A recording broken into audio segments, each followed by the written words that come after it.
bez ustručavanja. Poštovani gledalci, želim vam dobroveče. Gledate emisiju Bez ustručavanja. Večerašnji gost je lider Srpskog pokreta Dveri, Boško Obratović. Dobroveče i dobrodošli. Dobroveče i veliki pozdrav za vas i sve vaše gledalce. Hvala vam u ime naših gledalaca koji pre svega interesuje kako to da je Srpski pokret Dveri ide na dijalog, međustranački dijalog i sa i bez evropskih posrednika. Kako to da ste na dva koloseka? To je jedan zanimljiv fenomen koji vidim da veoma intrigira javnost i da je to sad jedna enigma čije se rešenje traži, jer zaista ako pogledate, Dveri su jedini predstavnici bojkot opozicije koji su na ovom dijalogu u Narodnoj skupštini bez stranih posrednika, a sa druge strane su jedini evroskeptici, da tako kažem, jedna politička opcija koja nije za ulazak Srbije u Evropsku uniju, a učestvuje u dijalogu sa delegacijom Evropskog parlamenta. Šta se zapravo krije iza te naše odluke da uzmemo učešće na oba koloseka dijaloga? Jedno razmišljanje koje je praktično sprovedeno na sednici predsjedništva Srpskog pokreta Dveri na kojoj smo tome odlučivali, smo negde u isto vreme dobili oba poziva. I od Ivice Dačića da učestvujemo u dijalogu u Skupštini bez stranih posrednika i od delegacije Evropskog parlamenta da pristupimo konsultacijama sa njima. Mi smo jednostavno se rukovodili veoma jednostavnom logikom. Treba ići na svako mesto gde može da se dođe do dogovora o poboljšanju izbornih uslova u Srbiji. Ako to može sa evropskim posrednicima, ićemo tamo. Ako to može bez evropskih posrednika, ićemo tamo. Naša je obaveza da razgovaramo i da na oba ta koloseka damo svoj maksimum i svoj pozitivan, jedan konstruktivan doprinos da dođe do omogućavanja zaista slobodnih i fair izbora. Sa druge strane, mi nismo naivni politički, iako smo relativno mladi u politici i da tako kažem, novi, nismo naivni. Nama je jasno da se ne može verovati aktualnoj vlasti u Srbiji na čelu sa Vučićem i Dačićem gotovo ništa.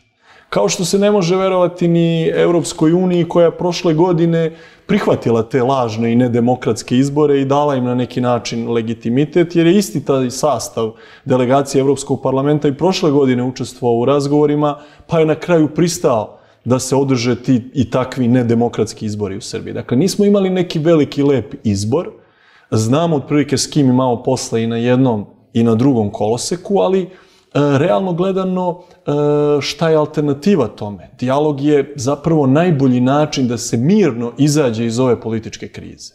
I mi ćemo učiniti sve da do toga zaista i dođe. Ukoliko vidimo na jednom ili drugom koloseku da to nema smisla, da je to sve fingiranje, odugovlačenje, zaluđivanje, mi ćemo jednostavno te razgovore napustiti. Ono što je trenutno dobra vest, nakon ovih prvih razgovora na oba koloseka, da smo dobili obećanje, dakle u ovom dijalogu sa evropskim posrednicima i u ovom dijalogu bez evropskih posrednika, da će dijalog biti završen najmanje 6 meseci prije bilo kojih sljedećih izbora u Srbiji, što je bio naš osnovni uslov da bi ostalo dovoljno vremena da ono što se dogovorimo bude i primenjeno, a pre svega u sferi medija, dakle da bi taj predizborni period bio takav da može da se čuje i glas opozicije. Ali u prilog tome, dakle kada kažete da ne verujete ni Aleksandru Vučiću, ali ni evropskim posrednicima, da li sada imate negde u perspektivi neko poboljšanje tih odnosa, da li možda sada imate negde više poverenja ili ne, ili je još uvek rano za takve prognoze? Kada sam rekao da ne verujem, to znači da govorim iz iskustva. Dakle, kada se radi o našoj vlasti, radi se o ljudima koji su toliko puta prevarili, toliko puta izneverili svoja predizborna obećanja, toliko puta slagali, toliko puta pričali jedno, radili drugo, mislili treće. Podsjetit ću vas primjer radi na jedan od drastičnih slučajeva kada je Aleksandar Vučić rekao da se nikada neće kandidovati za predsjednika Srbije, a onda se posle nekoliko nedelja kandidovao za predsjednika Srbije. Dakle, prosto kako sa takvim političarima možete imati poverenje?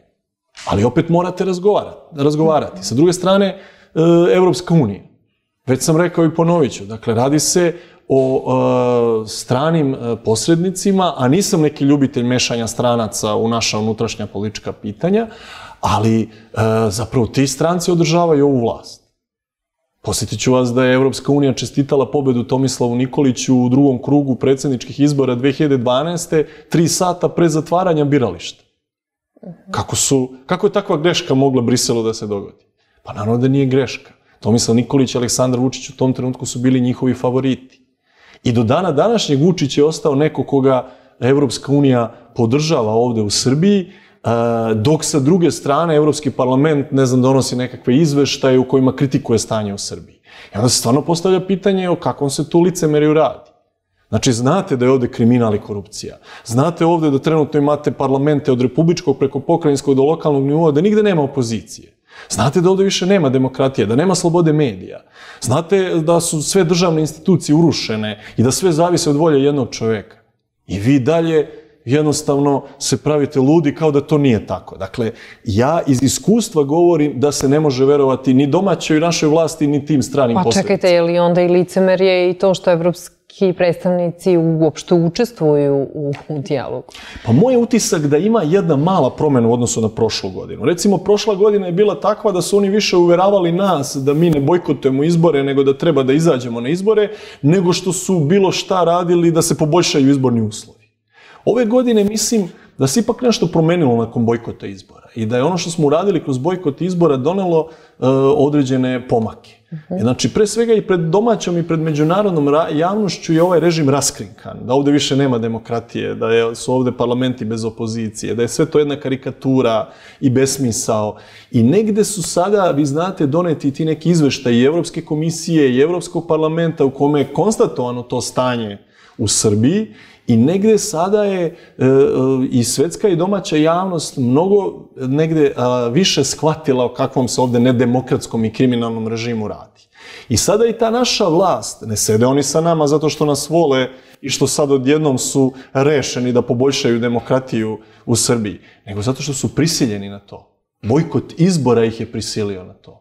Podsjetit ću vas da je Aleksandar Vučić odmah po završetku tih lažnih izbora u junu prošle godine rekao da će biti skraćen mandat Skupštine i vlade sa 4 godine na 1,5 dana, što znači da je bojkot izbora uspeo.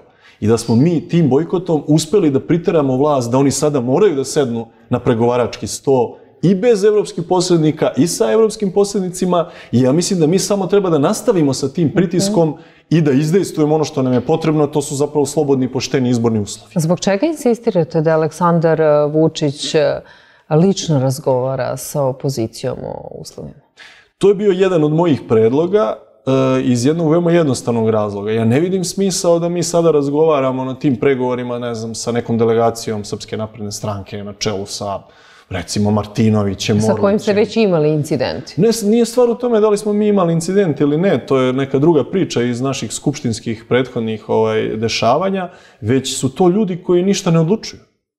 Dakle, besmisleno je voditi pregovore sa Martinovićem i Orlićem koji se ništa ne pitaju u Srpskoj naprednoj stranci i koji će posle našeg sastanka morati da odu kod Vučića da ga pitaju za svoje mišljenje. Pa zar nije bolje onda odmah razgovarati sa Vučićem? Ne gubiti vreme.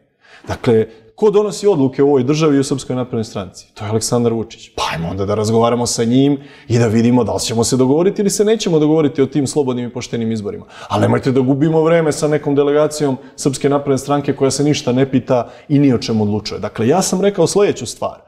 Ako treba, a treba da se pregovara i treba dijalogom da se proba doći do mirnog rešenja ove političke krize, onda je najbolje da to budu direktni pregovori. Sa jedne strane Dačić i Vučić kao nosioci režima i sa druge strane mi iz bojkot opozicije koji smo bojkotovali izbore prošle godine na svim nivoima i da to budu direktni razgovori i da vidimo da li možemo da se dogovorimo ili ne. I čini mi se da to ima smisla, a da je sve drugo gubljenje vremena.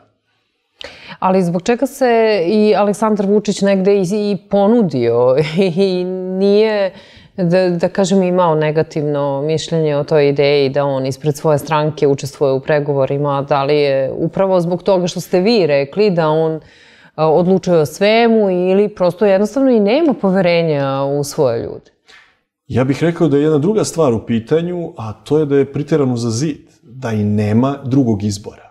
Odnosno da mora da pristane na te razgovore zato što je atmosfera u društvu, a i u međunarodnoj javnosti takva da svi vide da je ovo lažna demokratija, da u Srbiji više nema nezavisnih državnih institucija, da nema slobode medija, da vlada kriminal i korupcija i da su nam izbori nepošteni. I u takvoj jednoj situaciji oni više ne mogu da glumataju demokratiju, oni su prisiljeni da sednu za pregovarački sto, a čim su seli za pregovarački sto, O tome da razgovaramo o poboljšanju izbornih uslova, pa oni su priznali da ovde izborni uslovi nisu dobri i priznali su sve ono što smo mi u kampanji bojkota izbora govorili. To je za nas koji smo bojkotovali izbore velika satisfakcija da smo bili u pravu. Sada samo moramo do kraja kroz taj dijalog da se izborimo, da zaista dođe do koliko toliko boljih izbornih uslova. Ne očekujem ja ovde čuda i da će oni sada izaći u susret svim našim zahtevima, ali neke ključne stvari moraju da se promene. Pričat ćemo sada o tome šta tražite, ali samo da mi kažete, počeli su pregovori. Koliko ste sastanaka imali po jednom i po drugom koloseku, kako ćemo ih sada nazvati, i sa predstavnicima Evropske unije i sa predstavnicima aktualne? Imali smo jedne konsultacije sa delegacijom Evropskog parlamenta koji su održane online i očekuje se njihov dolazak u Srbiju krajem juna i početkom jula meseca, kada će ti razgovori biti direktni ovde, odnosno u Beogradu, a na ovom drugom koloseku sa predstavnicima naše vlasti bez stranih posrednika razgovarali smo do sada 3 puta. Jednom u jednom širem plenumu gde je bilo prisutno 26 različitih političkih organizacija vlasti i opozicije, a evo već 2 puta kroz jednu formiranu radnu grupu gde je njih nekoliko iz vlasti, nas nekoliko iz opozicije i čiji je zadatak da pripremimo taj neki sporazum između vlasti i opozicije sa kojim ćemo izaći pred sve druge kolege. Već 2 sastanka smo se bavili dogovorom oko toga šta su teme i dinamika kojom ćemo raditi. Postoje i dobre i loše vesti. Dobra vest je ta da smo se dogovorili da ovaj dijalog mora biti završen 6 meseci pre izbora, to je veoma važno, i da se taj dijalog sada ubrzava, odnosno da se radna grupa sastaje svakoga utorka u Narodnoj skupštini Republike Srbije, da smo već počeli da radimo po određenim temama, da smo definisali 4 velike teme kojima ćemo se baviti, 4 utorka u junu, što negde znači da bi trebalo do kraja juna meseca da već imamo neki prvi nacrt sporazuma između vlasti i opozicije o poboljšanju izbornih uslova i sa tim onda da izađemo pred ovaj široki plenum od tih 26 organizacija, što znači da bismo već negde preko leta mogli da imamo dogovor i da taj dogovor primenimo kako bi počeli već da teku neki uslovi da ti izbori zaista budu slobodni i pošteni. I da li je bio prisutan Aleksandar Vučić? Aleksandar Vučić je bio prisutan na prvom razgovoru, dakle na tom širem plenumu svih 26 nas učesnika, a sada u okviru ove radne grupe je to jedan uži sastav, ali i tu smo razgovarali da bi negde pri kraju rada te radne grupe bilo vrlo korisno da ponovo i on lično uzme učešće kako bismo u tom direktnom razgovoru rešili neke ključne političke teme. Ja sam, primjer radi, insistirao i stalno ću insistirati na tome da se reše prvo ključna politička pitanja. Kada su izbori? Koji su to izbori? Jer vidite, ono što su redovni izbori jesu predsjednički izbori i gradski izbori u Beogradu. I oni negde padaju krajem marta ili početkom aprila sledeće 2022. godine. A Aleksandar Vučić je nakon bojkota izbora rekao da će u istom terminu biti i vanredni parlamentarni izbori. Mi tražimo i vanredne pokrajinske izbore za poslanike Skupštine autonomne pokrajine Vojvodine. Tražimo i vanredne lokalne izbore na svim nivoima iz prostog razloga što su svi parlamenti od republičkog preko pokrajinskog do lokalnog isti, bez opozicije, nedemokratski i besmisleni. Tako da su nama potrebni vanredni izbori na svim nivoima. Međutim, ono na što još uvek nisam dobio odgovor jeste da li će zaista biti tako, da li će zaista vanredni parlamentarni i drugi vanredni izbori biti u istom terminu sa beogradskim i predsjedničkim, ili će možda biti vanredni parlamentarni izbori pre toga ili posle toga. Dakle, to je recimo ključno pitanje na koje tražimo odgovor, kao i pitanje da li će se menjati izborni cenzus. Da li će ostati 3%, da li će se vraćati na 5%, da li će se uvoditi stepenasti cenzus za koalicije, to znači da za predizborne koalicije mora biti veći cenzus nego za političke organizacije koje samostalno izlaze na izbore i tako dalje, tako dalje. To su neka ključna pitanja da biste uopšte izašli na neke sledeće izbore na koje još uvek nema odgovora. I očito da oni koji čine trenutno pregovarački tim u ime vlasti ne smeju o tome da odlučuju bez Vučića. I zato je veoma važno da i on u nekom trenutku uzme učešće u radu ove radne grupe da bismo rešili ta ključna pitanja. Ali rekli ste da to interesuje pre svega Dveri, ali koje još vaše opozicione kolege isto tako razmišljaju? Da li su im isto podjednako bitne sve ove stvari koje ste vi sada naveli? Pa mislim da imamo, što se tiče opozicije, u nekoliko ključnih tačaka apsolutno identično mišljenje. Evo recimo jedna od stvari koje se svi slažemo je pitanje slobode medija. I mislim da je, evo baš i u razgovoru u ovoj radnoj grupi, sve kolege iz opozicije, računajući mene, su insistirale da upravo mediji budu prva tema oko koje ćemo pričati. Jer ako se dogovorimo oko slobode medije i ravnopravnog medijskog tretmana za sve izborne učesnike, mislim da ćemo se lakše dogovoriti oko svih drugih tema. Ja sam u tom smislu dao jedan veoma konkretan predlog na posljednjoj sednici radne grupe, a to je da radna grupa napravi jedan sastanak sa svim glavnim i odgovornim urednicima informativnih programa javnog medijskog servisa Radio-televizije Srbije, Radio-televizije Vojvodine i svih televizija sa nacionalnom frekvencijom. Naime, o čemu se radi? Mi imamo dosta solidne medijske zakone, ali se oni ne poštuju. U našim zakonima jasno piše da novinarstvo mora biti objektivno, nepristrasno, da naši mediji moraju dati priliku da se čuje i druga strana i glas opozicije, da moraju da izveštavaju javnost o svemu onome što se zaista dešava i tako dalje, tako dalje. Međutim, ti zakoni se ne poštuju. Ni zakon o javnom informisanju, ni zakon o javnim medijskim servisima. Jednom rečju, mediji krše zakone ove države.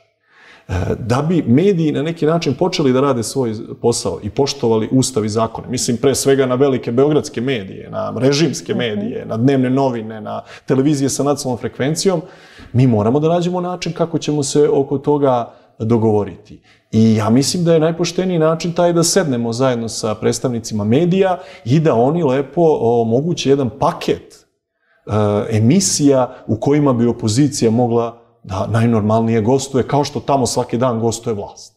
Dakle, vi biste faktički sad menjali programske šeme televizije? Ne, mi bismo samo insistirali na tome da televizije poštuju zakon. Dakle, oni su obavezni da u svom informativnom programu zastupe podjednako i vlast i opoziciju. Vi imate situaciju da je vlast gost u svim emisijama, a da opozicije nema nigde. Mi jednostavno insistiramo da predstavnici opozicije gostuju od jutarnjeg programa, preko dnevnika 1, 2, 3, primjera radi Radio-televizije Srbije, do raznih večernjih, debatnih i drugih emisija, kao što je ova vaša.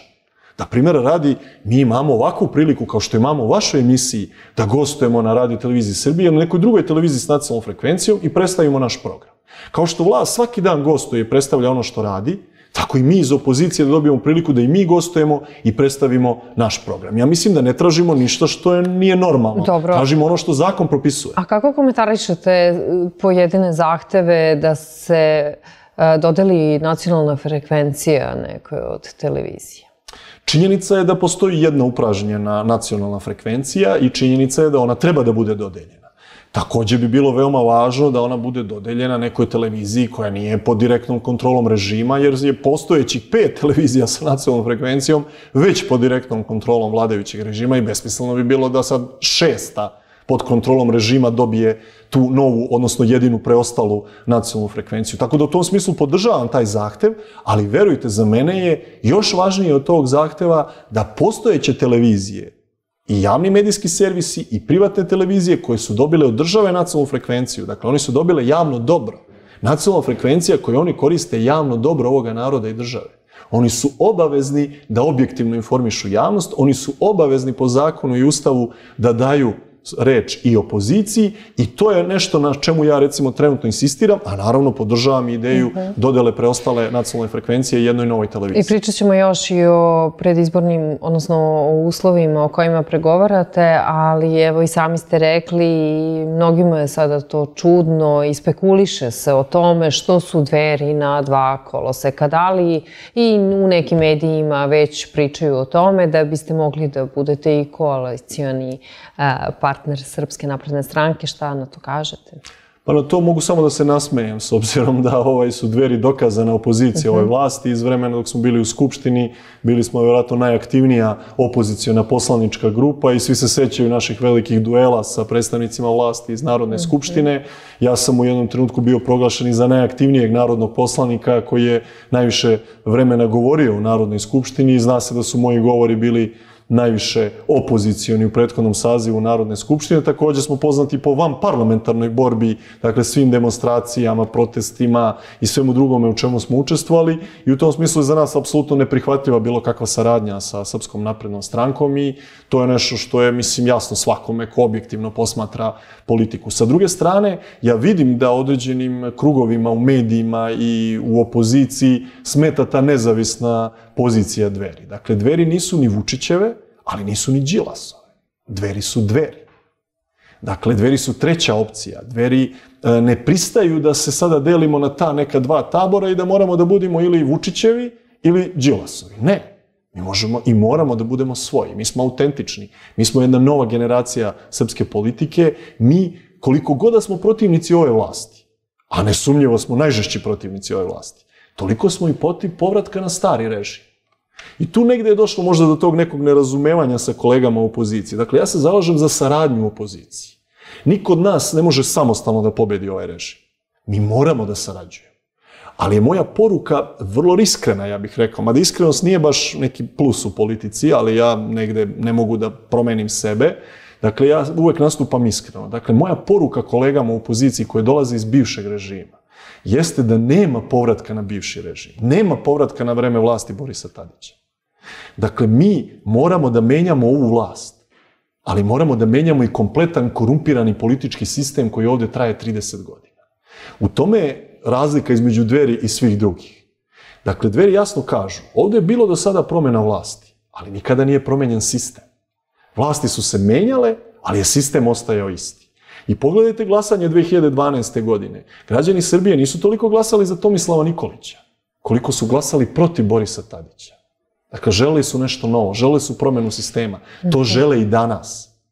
I u tom smislu, ja sam sutra raspoložen za saradnju sa kolegama u opoziciji, ali pod uslovom ako su oni za promjenu sistema. A ne samo za smenu vlasti, a da sve ostane isto. Ili, ne daj Bože, da se vraća na vreme bivšeg režima.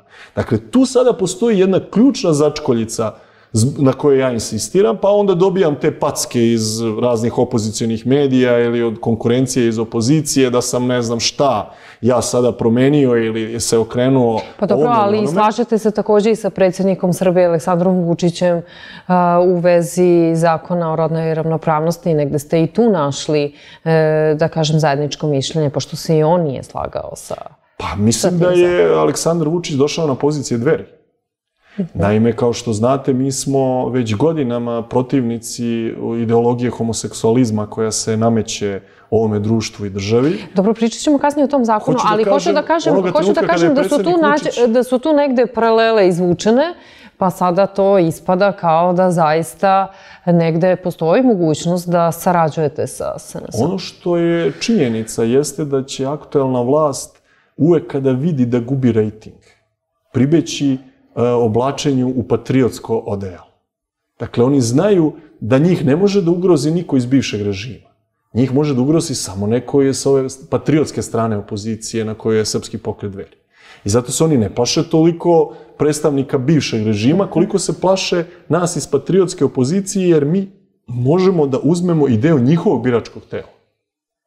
I zato oni s vremena na vreme moraju da naglašavaju svoju patriotsku poziciju da ne bi izgubili neke birače. Jer kada je Gordana Čomić, pazite, koju Aleksandar Vučić doveo u vladu Republike Srbije, kao kadar bivšeg režima, pazite koje je to licemerje da Aleksandar Vučić stalno napada neke žute lopove iz bivše vlasti. A on je te iste žute lopove, kako ih on zove, doveo u vladu. I Sinišu Malog, i Gorana Vesića, i Gordanu Čomić. I sad pazite, ta Gordana Čomić, kao kadar bivšeg režima, nameće našem društvu neke antihrišćanske, antiustavne i antiporodične zakone, kao što zakon o istopolnim zajednicama, zakon o rodnoj ravnopravnosti ili zakon o zabrani diskriminacije. I onda se pojavi Vučić i kaže, ja neću potpisati zakon o istopolnim zajednicama. Čekajte, pa trebamo postaviti vrlo jednostavno pitanje. Dakle, ti nećeš sada da potpišeš zakon koji ti predlažeš. Tvoja vlada, tvoja ministarka Gordana Čomić koju si ti doveo u vladu Srbije, tvoja Ana Brnabić, tvoja Zorana Mihajlović, tvoji žuti lopovi koje si doveo iz bivšeg režima u svoju vladu, oni predlažu zapravo zakon koji si ti rekao da predlože.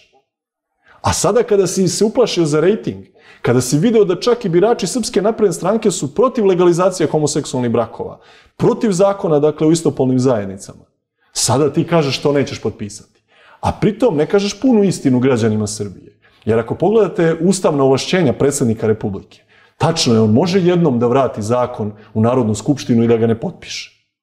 Ali ako Narodna skupština ponovo usvoji isti taj zakon, predsjednik više ne može da ga vrati i mora da ga potpiše. Dakle, ovo je jedna klasična marketinška igra Aleksandra Vučića kada je video da mu je to opasno za rejting, Onda on dolazi na pozicije Dveri i kaže ja sam protiv legalizacije homoseksualnih brakova i zakona o istopolnim zajednicama jer je to protiv našeg ustava. Pa naravno da je protiv našeg ustava kada član 62 ustava jasno kaže da je brak zajednica muškarca i žene. Ali pazite, to Dveri pričaju godinama.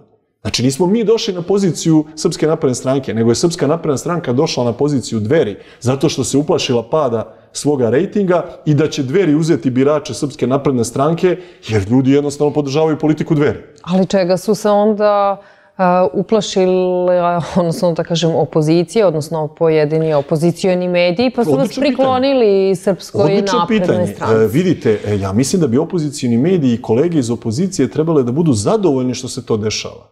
I što Dveri mogu da uzmu deo biračkog tela Srpske napredne stranke. Jer jedino na taj način možemo da pobedimo Aleksandra Vučića i SNS ako uzmemo deo njihovih birača. Dakle, ja mislim da je uloga Dveri u tom smislu veoma značajna. Ja mislim da nije realno da neko od vodećih ličnosti bivšeg režima može da uzme glasove glasača Srpske napredne stranke. Dveri mogu. Zato što ti ljudi jasno razumeju kad mi kažemo da smo mi za očuvanje Kosova i Metohije u sastavu Srbije, da smo mi protiv migrantske politike vlasti, da smo mi protiv legalizacije homoseksualnih brakova. Dakle, to birač Srpske napredne stranke razume. I to je način da se jednostavno smanji broj glasača Srpske napredne stranke, a poveća broj glasača opozicije. Ja mislim da bi to opozicioni mediji i kolege iz opozicije trebalo da podrže to što Dveri rade. A da li nas napadaju iz neke najobičnije opozicione sujete ili želje da nas na bilo koji način kontrolišu? Ja moram da ponovo kažem da Dveri se na taj način ne može niko da kontroliše. Ne može Aleksandar Vučić, a ne može ni bilo ko drugi iz opozicije. Pa je li ovo... Mi jednostavno nismo, to mi je veoma važno, oprostite na trenutak samo. Dakle, iza Dveri nikada nije stajala nikakva strana obaveštajna agentura, nikakva domaća služba, nikakvi tajkuni, pa ni Vučić, ni Đilas. Dveri su nezavisne. I to uvek smeta na srpskoj političkoj sceni. Svi bi da vas nekako stave u kalup, da vas stave pod kontrolu, da vas negde vežu za nekoga, za ove ili za one. A mi kažemo ne, mi smo Dveri. Mi imamo svoj stav.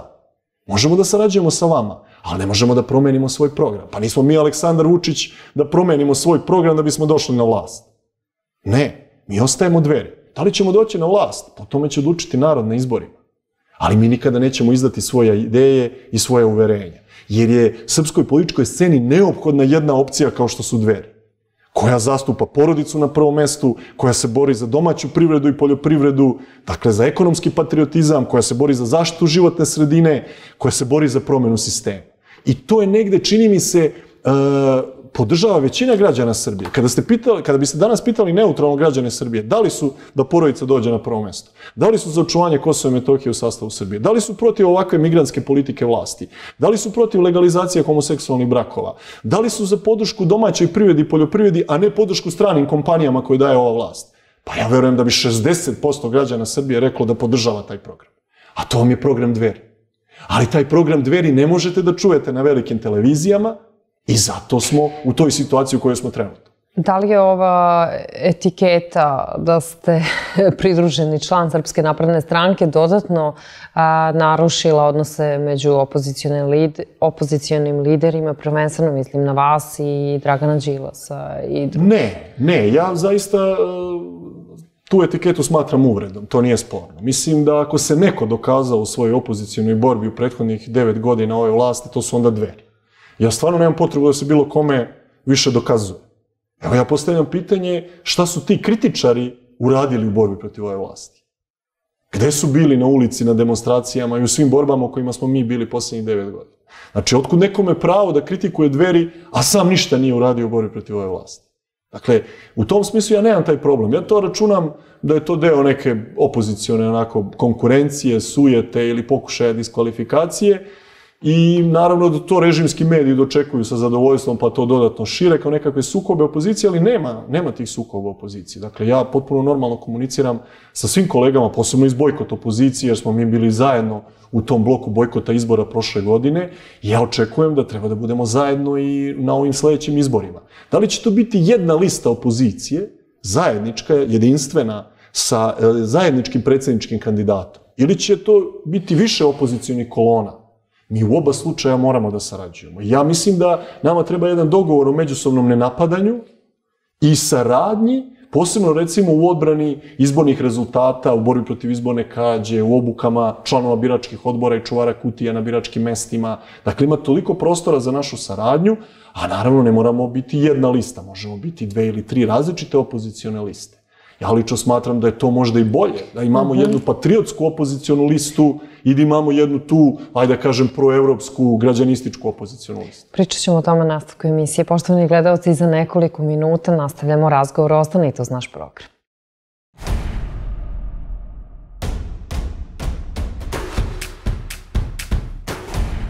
Bez ustručavanja. Poštovani gledalci, pratite emisiju Bez ustručavanja.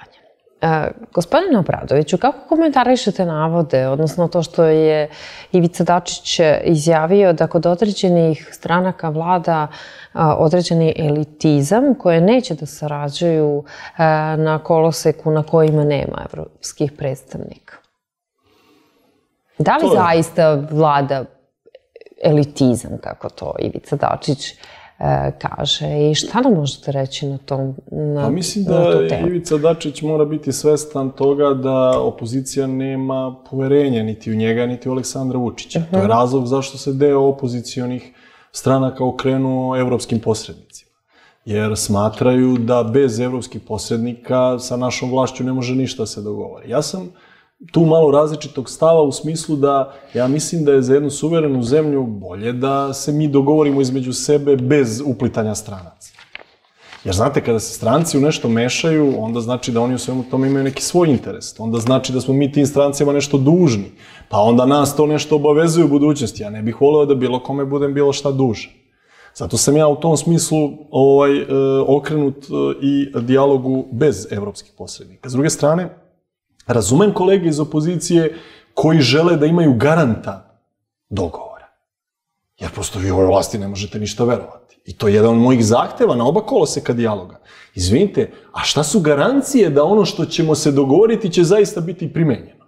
I u tom smislu ja sam predložio nekoliko modela da dođemo do jednog koordinacionog tela koji bi činili i predstavnici vlasti i predstavnici opozicije, koji će nadgledati kompletan onda predizborni izborni proces. Jer ne možete vi sad dati Dačiću i Vučiću da oni sprovode ono što smo se mi dogovorili. Pa oni to neće sprovesti. Dakle, moramo mi kao predstavnici opozicije da budemo deo nadgledanja tog izbornog procesa, da bi onda zaista sve bilo pošteno. I u tom smislu, pretpostavljam da kolege iz opozicije vide i ulogu delegacije Evropskog parlamenta, da ona bude taj moderator i posrednik koji će biti neki garant da će se tu zaista nešto desiti. Ali ja nisam toliki, da tako kažem, ljubitelj ni tog evropskog posredovanja, iz prostog razloga što i oni mogu da imaju svoje interese. Ako oni naprave neki deal sa Vučićem, oni će opet reći da su izbori u redu. I opet će reći da u Srbiji vlada demokratija, iako znaju da ovde nikakve demokratije nema.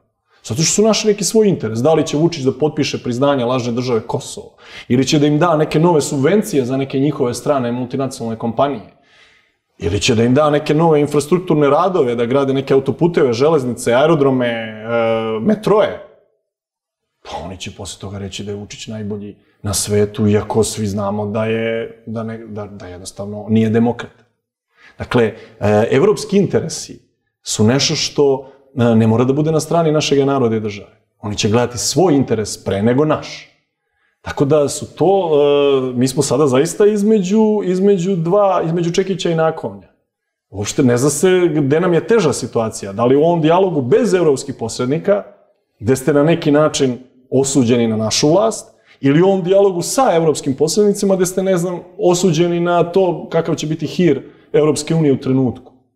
Dakle, ja u tom smislu stvarno se trudim da postavim stvar veoma realno i pošteno. I zato sam rekao jednu drugu stvar.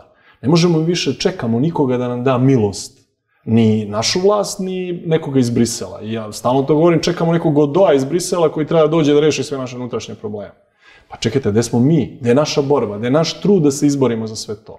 I zato su Dveri krenule u novu predizbornu kampanju koju smo nazvali Od porodice do porodice.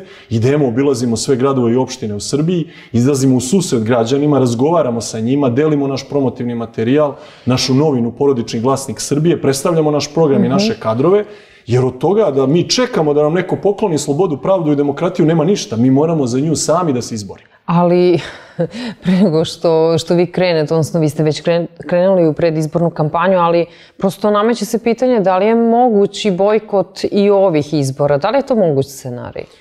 Da budem iskren, da opet kažem ono što je samo moje lično mišljenje, ja mislim da nije realan drugi bojkot.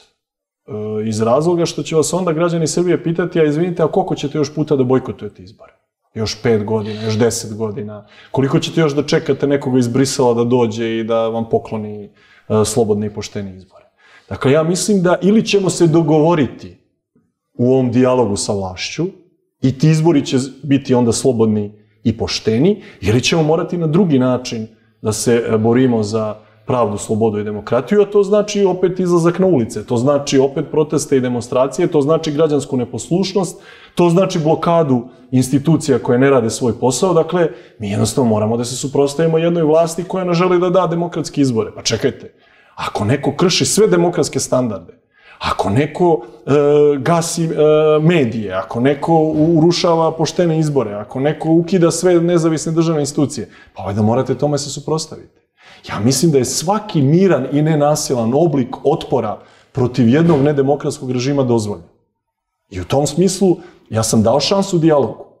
I mislim da je bolje da se kroz dijalog mirno izađe iz ove političke krize i dođe do slobodnih i poštenih izbora. I to je moj doprinos.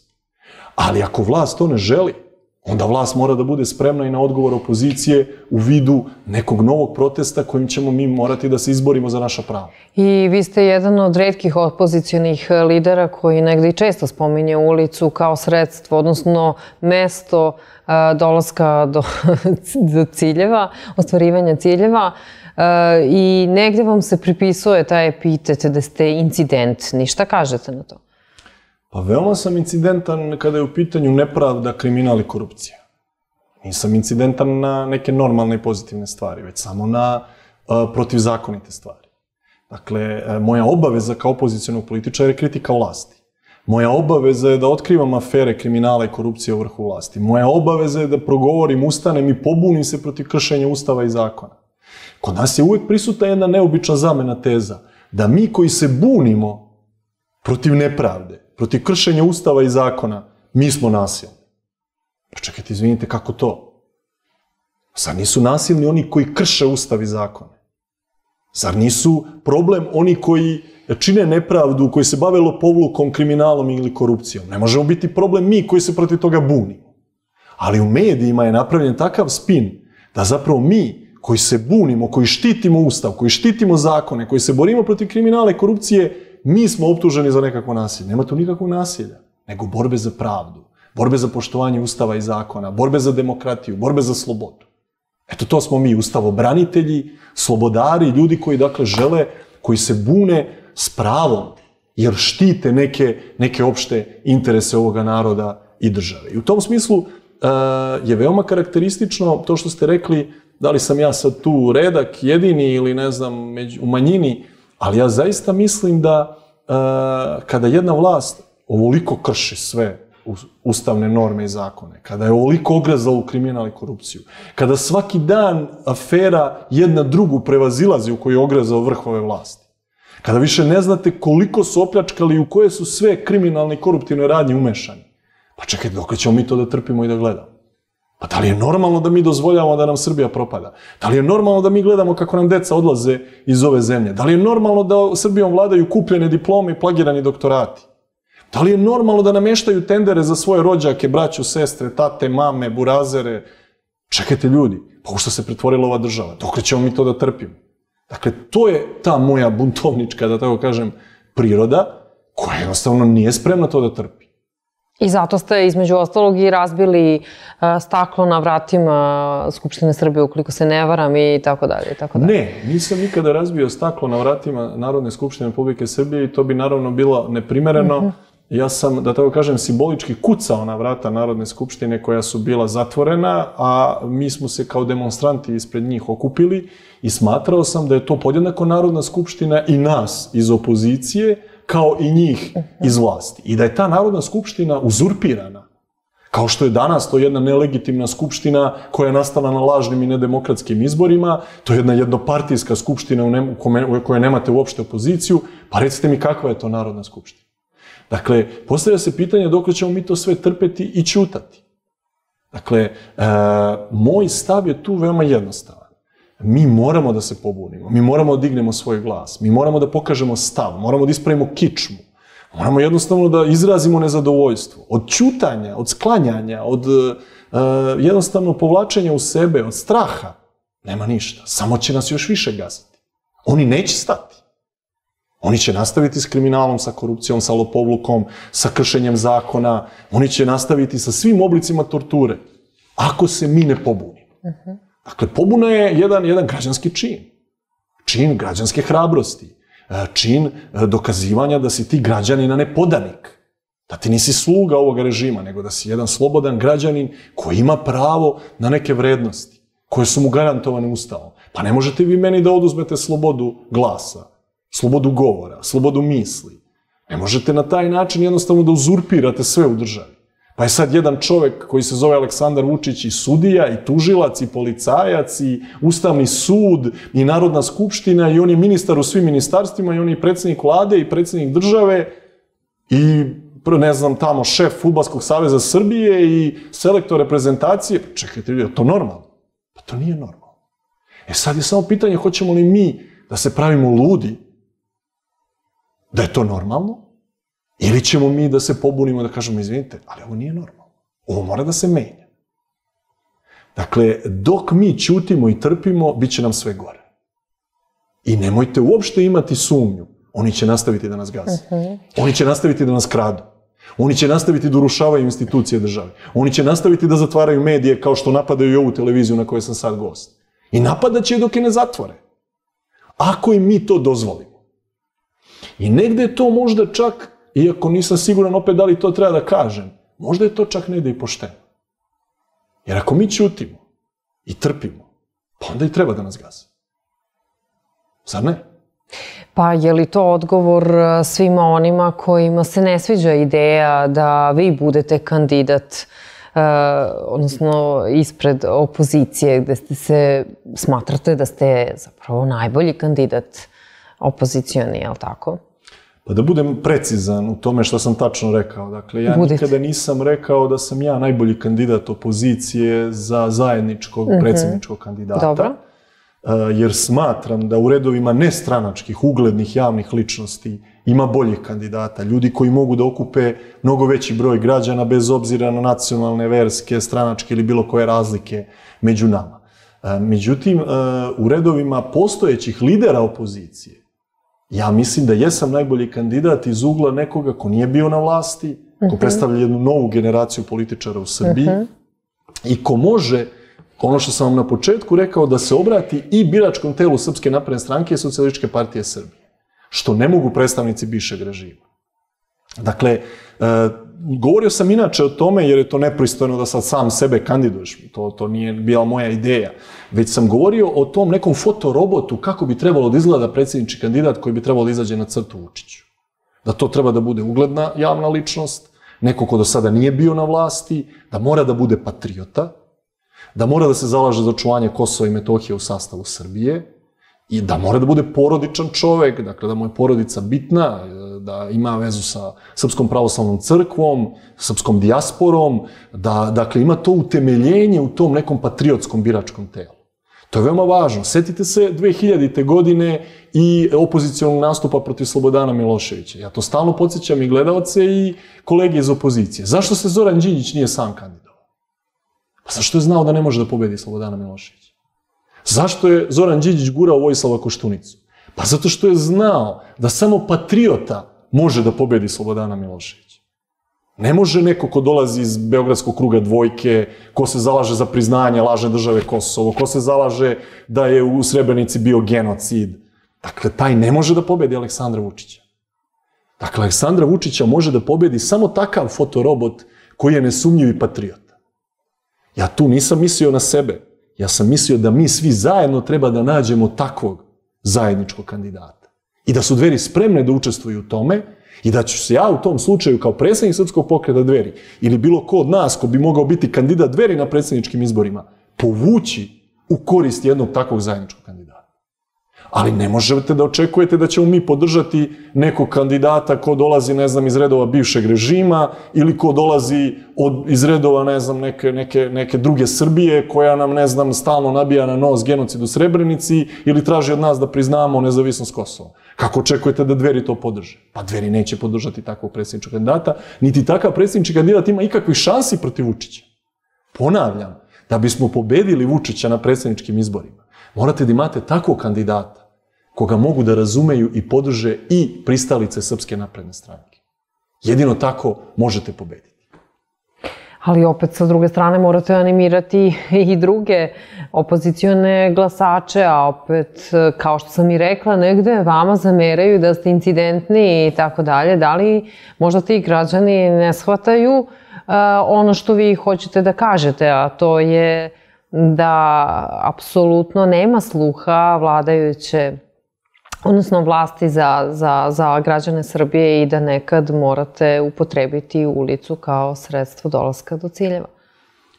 Vidite, kada vam je zatvorena Narodna skupština i kada je to jednopartijski parlament bez opozicije, kada su vam zatvoreni svi veliki mediji i gde ne može da se čuje glas opozicije, kada vlast 24 sata dnevno vodi negativne kampanje protiv lidera opozicije, a da vi nikada nemate priliku da odgovorite na tim medijima. A sada ste na meti i opozicionih medija. Da, sada smo na univerzalnoj meti, onda vam realno ostaje samo ulica. Dakle, ako je vlast zatvorila velike medije, pa nije zatvorila ulice. I ne može da zatvori sela i gradove, zato mi idemo širom Srbije. Pa ne može meni Aleksandar Vučić zabraniti da ja, kao što sam 3 dana bio u Jablaničkom okrugu, obiđem sela oko Leskovca, Medveđe ili Lebana i razgovaram sa ljudima po kafanama, kafićima, selima, prodavnicama, od kuće do kuće ili kako smo mi to nazvali, od porodice do porodice. Dakle, malo smo se mi uležali u Beogradu kao opozicija, malo mi čekamo da nam taj Brisel reši sve naše probleme, malo mi previše tvitujemo i visimo na društvenim mrežama. Ja mislim da mora malo se izađe u narod, mora da se razgovara sa narodom. Pa jeste li to rekli opozicionim kolegama? Malo je to neprijatno da ja sad nekome držim lekcije. Ja sam to rekao sebi i sproveo na sopstvenom primjeru. I Dveri su u kampanji i mi idemo od porodice do porodice, mi obilazimo čitavu Srbiju i ja sam na svom primjeru želeo da dokažem kako treba. Malo je nepristojno da ja bilo kome drugom držim lekcije ili govorim šta neko drugi treba da radi. Pa dobro, vi ste među prvima i pričali negde o problemima u opoziciji, o sujeti, ukoliko se ne varam, zar ne? Pa ja sam rekao jednu, čini mi se, suštinsku stvar. Savez za Srbiju, kao najveća opozicijona grupacija, je zaista bilo jedan ozbiljan opozicioni poduhvat. I on je imao jasna pravila. Imali smo program od 30 tačaka koji je bio odličan. Imali smo sporazum sa narodom gde smo dali program buduće vlade koja treba da bude vlada bez političara godinu dana, da se resetuje sistem, da se uvede red. Imali smo vrlo ozbiljne aktivnosti u onih 2 godine protesta 1 od 5 miliona u više od 100 gradova i opština Srbije. Imali smo veliku akciju bojkota Skupštine, pa potom bojkota izbora na svim nivoima. Dakle, nije malo uradio taj Savez za Srbiju. Imao je on i svojih grešaka, ali imao je on i svojih velikih rezultata. Međutim, lideri Saveza za Srbiju, među kojima ja nisam bio, su odlučili da se Savez za Srbiju ugasi. I da se formira nekakva nova udružena opozicija Srbije u koju mi nismo želeli da uđemo jer smo videli da je to nešto neozbiljno. I naravno, posle nekoliko meseci udružena opozicija Srbije se raspala i danas ne postoji. A zbog čega je to bilo, kako kažete, neozbiljno? Šta se dogodilo? Ne znam, u to ne ulazim, već nisam bio deo te udružene opozicije Srbije, ali znam da nije bilo razloga da se raspadne Savez za Srbiju. Jer ako smo svi tvrdili, a tvrdili smo da je bojkot izbora uspeo, kako onda nije uspeo Savez za Srbiju koji je bio glavni nosilac bojkota izbora? I to je bilo moje pitanje koje sam postavio na posljednjem sastanku osnivača Saveza za Srbiju. Izvinite, kako je uspeo bojkot izbora, a nije uspeo Savez za Srbiju koji je glavni nosilac bojkota izbora? Dakle, ostale kolege su želele raspad Saveza za Srbiju i sada ja u tom smislu nikome ništa nisam obavezan niti dužan. Sada nema Saveza za Srbiju. Dveri već skoro godinu dana idu svojim samostalnim političkim putem, predstavljaju svoj politički program, predstavljaju svoje kadrove, ali ostajemo otvoreni za dogovor u opoziciji. Dakle, ja mislim da ovde nema mesta za sujete, posebno da nema mesta za međusobne sukobe i napadanje. svako ima svoju ideologiju i svoj program, mi moramo da nađemo način saradnje u borbi protiv ove vlasti. Šta je Savez za Srbiju Dverima doneo, a šta odneo? Odnosno, kako komentarišete navode da ste negde ublažili svoje nacionalističke stavove zbog Saveza za Srbiju? Pa znate kako kaže naša narodna poslovica, narodu se ne može ugoditi. Ako uđete u Savez za Srbiju, kao jedini način da se opozicija ukrupni, jer niko od nas samostalno ne može se suprotstaviti ovoj vlasti, pa zato treba da se ukrupnimo da bismo zajedno bili jači. Onda vam kažu, ali zašto sarađujete sa ovima iz bivšeg režima, oni su bili vlast u vreme Borisa Tadića i tako dalje. Ako ostanete samostalni i kažete, evo, kao što su Dveri trenutno samostalne, idemo svojim samostalnim putem, glasajte za nas, jer smo jedina opcija koja do sada nije bila na vlasti, za sebe nema afere, nije umešana ni u kakav kriminal i korupciju, ima najbolji program na srpskoj političkoj sceni, porodične, socijalne i ekonomske politike, sada i ekološke politike zaštite životne sredine, onda vam kažu, ali vi sami ne možete ništa, bolje se ukrupnite. Pa izvinite, da se ukrupnimo ili da idemo samostalno i da ne sarađujemo s onima koji su već bili na vlasti. Ne može se svima ugoditi. Dakle, Savez za Srbiju je Dverima doneo određeni kvalitet, zato što su Dveri pokazale da su jedna normalna politička opcija koja može sa svima da sarađuje, koja ni na koji način nije ekstremna, niti u bilo kom smislu radikalna, kao što su to i ostale kolege iz Saveza za Srbiju priznale i prihvatile. Dveri su jedan legitiman saveznik u borbi protiv ove vlasti. Dveri su jedna moderna, hrišćanska, demokratska politička opcija, moderni konzervativci, svetosavski rodoljubi, domaćinski, onako, jedan pokret koji je stavio porodicu i domaćeg privrednika na prvo mesto, i to je, recimo, bio plus tog Saveza za Srbiju. Naravno, sa druge strane, i u našim redovima i u redovima nekih ljudi koji su podržavali ranije Dveri, pojavio se taj crv sumnje zašto sarađivati sa nekim ko je ranije bio na vlasti. Ja sam puno razmišljao o tome pre nego što smo doneli tu odluku. Za mene je bilo ključno da Dveri ne moraju da se odreknu ni jedne tačke svoga programa da bi ušli u Savez za Srbiju. I to je zaista tako. Mi se ničega nismo odrekli, nijedno svoju programsko opredeljenje nismo promenili, nijedno svoje ideološko uverenje nismo promenili, mi smo, dakle, ostali isti. I to je za mene najvažnije.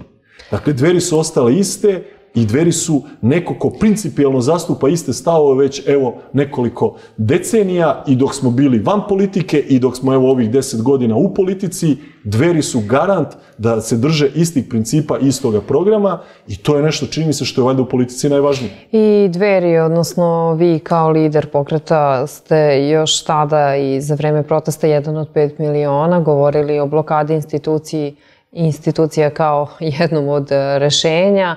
Međutim, jeste li bili tada negde usamljeni u svojim ciljevima i predlozima, budući da su drugi opozicioni lideri ipak težili ka nekom mirnom rešavanju spornih situacija? Pa, nažalost, najčešće jesam. Evo, navešću vam 2 primjera. A to je RTS, je li tako? RTS je druga stvar. Te noći je zaista i deo opozicionih lidera i učesnika tih demonstracija bio solidaran sa nama i takođe ušao u zgradu Radio televizije Srbije sa idejom da mi moramo da oslobodimo javni medijski servis koji svi plaćamo, da on zaista onda bude, kao što njihov slogan glasi, vaše pravo da znate sve. Pa onda dajte da znamo sve, a ne samo ono što odgovara aktuelnoj vlasti. Dakle, ja mislim da smo mi te noći u zgradi Radio televizije Srbije štitili Ustav i zakone, a ne činili bilo kakvo nasilje. Nasilje čine urednici informativnog programa Radio televizije Srbije koji svaki dan krše zakon i lažno informišu građane Srbije. Oni čine nasilje. A mi smo u tom trenutku branili Ustav i zakon. Ja sam mislio na druga 2 momenta. Jedan je onaj veliki i najveći opozicioni miting za ovih 9 godina vlasti, radi se u 13. aprilu 2019. godine ispred Doma Narodne skupštine. Ja sam tada, recimo, bio pristalica toga da se ne razilazimo. Pazite, došlo je 50, 60, 70 hiljada ljudi u Beograd toga dana. Nismo smeli da se razilazimo. Morali smo ostati i opkoliti Narodnu skupštinu i tražiti hitno ispunjenje svih naših zahteva. I pozvati sve druge građane Srbije da nam se pridruže, dođu za Beograd i da na taj način pritisnemo vlast da oni moraju da izađu u susret našim zahtevima.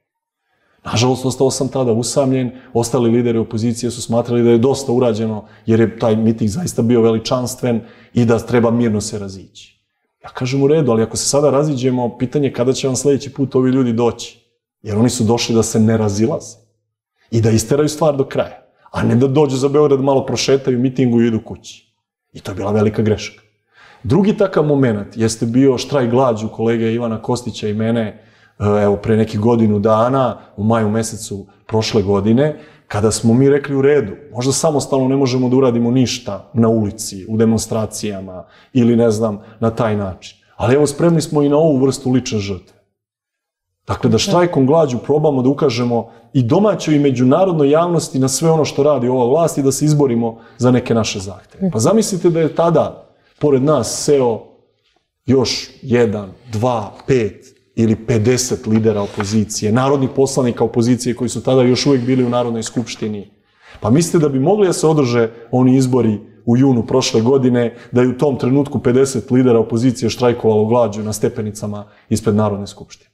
Pa naravno da tih izbora ne bi bilo i da bismo se mi izborili za te naše zahteve, samo da su svi imali malo više spremnosti na ličnu žrtvu i na taj zajednički štrajk glađu. Toga se ova vlast plašila, nažalost, ostali smo usamljeni i posle 11 dana štrajka glađu shvatili smo da samo žrtvujemo svoje zdravlje i da brinemo naše porodice, a da zapravo nećemo dobiti podršku i da nam se niko očito neće pridružiti. To je bio trenutak kada smo svi zajedno mogli da sednemo na stepenice ispred Doma Narodne skupštine i da se svi zajedno izborimo za slobodne i poštene izbore. Eto, to su dva velika propuštena trenutka. I da li u ovom trenutku možete reći da je opozicija i dalje razjedinjena? I da li u ovom trenutku negde to više nego ikada? Pa ja se ne bih s tim u potpunosti složio. Mislim da se malo i preteruje sa tim konstatacijama o sukobima u opoziciji, o sujetama, o raskolima, o svađama. Moguće čak i da delu medija je to zanimljivo, da im to dođe kao neki reality o kome više pišu nego o pravim stvarima. Evo ja recimo ne mogu da doživim situaciju da nas mediji zovu da razgovaramo o našem programu. Da razgovaramo o programu Dveri za poljoprivredu, o programu Dveri za ekologiju, o programu Dveri za ekonomiju, o programu Dveri za obrazovanje. Na to vas mediji ne zovu uopšte. Nego zovu da vas pitaju, eto, da li ste u svađi sa ovim ili sa onim, šta se radi u opoziciji, zašto ovo, zašto ono. Dakle, malo se to podgreva dodatno i više nego što to realno tako jeste. Dakle, mi smo različiti u opoziciji. To nije spor. Pa mi nismo jedna stranka, pa nismo mi savez komunista koji mora da ima centralni komitet i da svi mislimo isto. Dakle, mi smo različite političke organizacije, različite ideologije i ništa to nije sporno. Međutim, sa druge strane, mi moramo da sarađujemo. I mislim da su toga svi svesni. I kako se izbori budu približavali, ja verujem da će jačati svest o potrebi saradnje unutar opozicije. Trenutno se svako bavi svojom strankom, razvija svoju stranku, promoviše svoj program i negde mu je stalo da jedni sebe što više izgradi, ali kako se budu izbori približavali, ja mislim da će to ukrupnjavanje opozicije postati prioritet i da su svi toga svesni, da niko samostalno ne može da se izbori protiv ove vlasti, da ćemo mi morati da sarađujemo. Opet kažem, svejedno da li je to jedna zajednička izborna lista ili nekoliko opozicionih kolona, mi moramo sarađivati. Hvala vam na ovom delu razgovora. Poštovani gledalci, napravit ćemo kratku pauzu, slede reklame, ali za nekoliko minuta se vraćamo razgovoru. Ostanite uz naš program.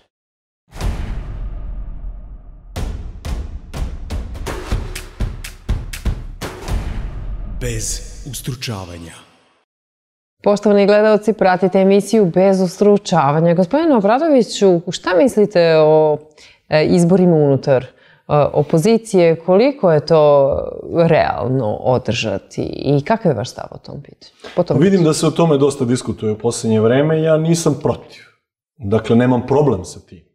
Mislim da Dveri imaju sa čim da izađu i na izbore unutar opozicije.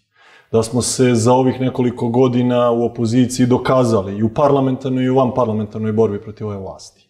Da imamo možda najbolji izborni program, da imamo kvalitetne kadrove, da imamo ljude koji se nikada nisu bavili politikom, nisu bili na vlasti, stručne, dakle nove ljude u politici, a ne neke preletače. I u tom smislu ne ustručavam se, što bi rekao naziv vaše emisije, da učestvujem u takvom, da kažem, takmičenju unutar opozicije. Ja postavljam jedno drugo pitanje, da li je to nama sada potrebno? Znači, da li je to možda neko gubljenje vremena, trošenje snage i opet podgrevanje ovih naših međusobnih razlika i sukoba, ili mi treba da se koncentrišemo na nešto drugo, kao što je recimo ova borba za slobodne i poštene izborne uslove, borba protiv ove vlasti u smislu dalje insistiranja na svim njihovim kriminalnim i koruptivnim aferama. Meni se čini da je to možda u ovome času preče nego pred izbori u opoziciji, ali kao što sam već rekao, nemam ništa protiv i spreman sam da izađem na crtu i mislim da smo mi neke predizbore u opoziciji već obavili u posljednjih nekoliko godina. Sad je samo potrebno izaći na glasanje. Negde su ljudi tačno videli ko je šta radio i ko se kako pokazao i ko ima kakav program i sad nam trebaju samo pošteni izbori i da ljudi mogu slobodno da glasaju. A zbog čega mislite da je potpredsjednica Stranke Slobode i pravde Marinika Tepić u ličnoj predizbornoj kampanji, da je upravo zbog toga niste podržali i u Jagodini? Pa tu je nastala jedna, po meni, potpuno nepotrebna kontroverza. Ja mislim da se izgleda ni oko toga nismo dobro razumeli. Ja sam apsolutno podržao koleginicu Mariniku Tepić u njenim opozicionim aktivnostima, kao što podržavam svakog kolegu iz opozicije, kao što je kolega Miroslav Aleksić ili kolega Milan Dumanović ili brojne druge kolege koji otkrivaju afere ove vlasti. Pazite, ja sam barem poznat kao jedan od opozicionih političara koji je otkrio najviše afera ove vlasti i znam kakav je pritisak na sve nas koji otkrivamo afere kriminala i korupcije u vrhu aktualne vlasti i zato pružam podršku svim kolegama iz opozicije koji hrabro rade isti posao. Među kojima je jedna od najaktivnijih i najhrabrijih, nesumnjivo, i koleginica Marinika Tepić. Dakle, ona ima apsolutno svu moju podršku. Ali nije realno da ja sada podržavam Stranku Slobode i pravde u njenim stranačkim aktivnostima. Niti sam primetio da oni su bili ispred, ne znam, suda u Beogradu kada je nama četvorici iz Dveri suđeno i da su nas tamo podržavali, niti smo ih mi zvali za to. Dakle, ovdje se samo mešaju dve stvari. Jedno je naša opozicijona kolegijalnost da mi jedne druge podržavamo, a drugo su naše stranačke aktivnosti. Pa ne mogu ja ići na stranačku aktivnost Stranke Slobode i pravde i njih podržavati jer mi nismo ni u kakvoj koaliciji, ni u kakvom savezu. Kao što oni ne dolaze da podržavaju aktivnosti Dveri. Pa dobro, da li su mogle, recimo... To je kao kad bih ja pitao Mariniku Tepić zašto nije bila na porodičnoj šetnji da podrži porodičnu šetnju Dveri. Ali nisam je pitao. Ne znam zašto onda oni mene pitaju da ja treba podržavam bilo koje aktivnosti Stranke Slobode i pravde. Dakle, tu je nesporazum. I jedna druga stvar, gde sam ja prokomentarisao, ali mislim da smo to brzo rešili, da li je Marinika Tepić kandidat Dragana Đilasa i Stranke Slobode i pravde za zajedničkog predsjedničkog kandidata? Dragan Đilas je odgovorio da nije i onda nikakvih problema nema. A koliko je realno da žena bude kandidat na predstojećim izborima? Ja ne vidim u tome nikakav problem, čak vidim prednost. Ja mislim da su žene danas bolji deo našeg društva.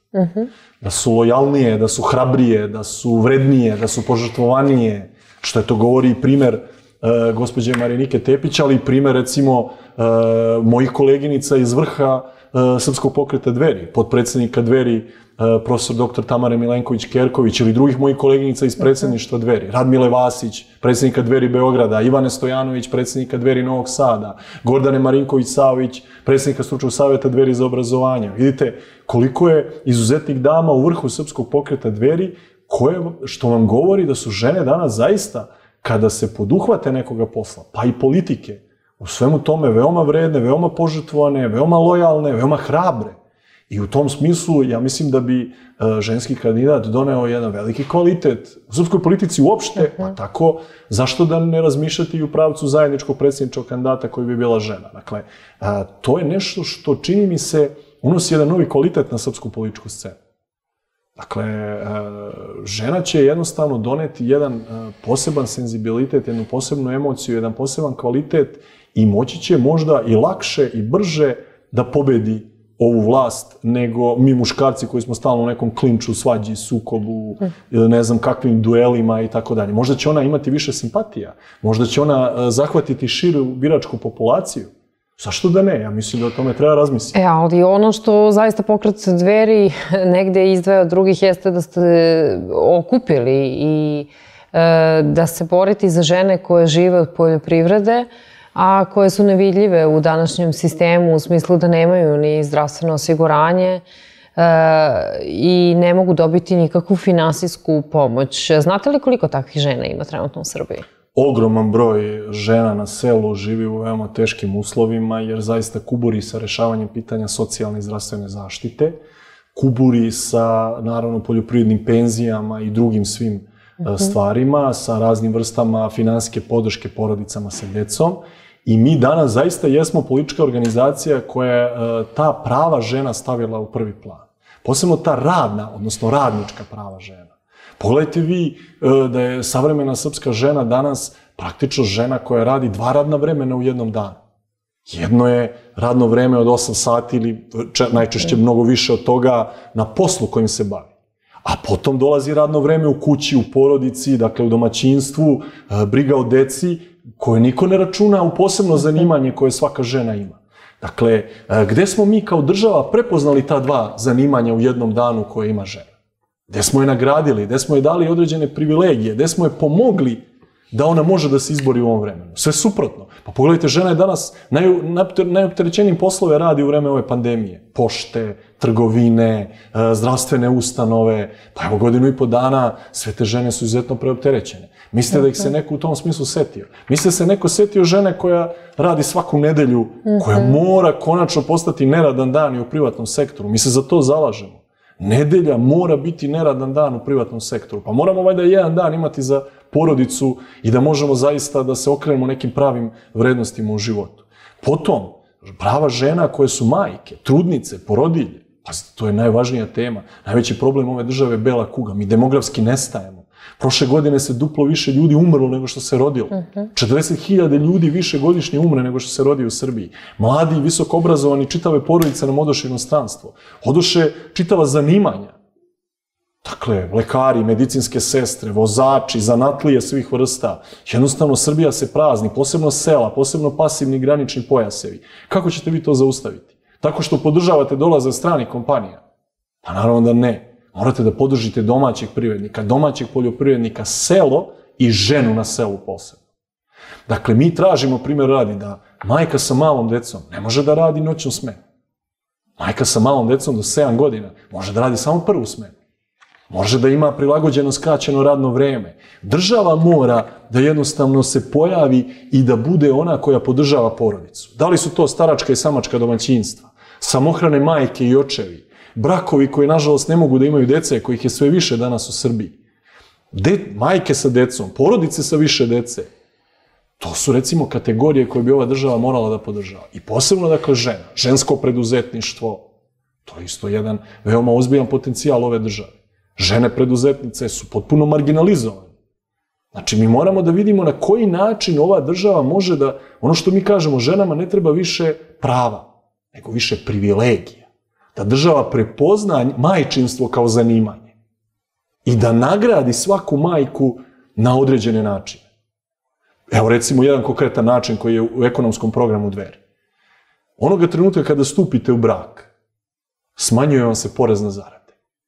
Kada dobijete prvo dete, dalje vam se smanjuje porez na zarade i počinje da vam se smanjuje porez na imovinu.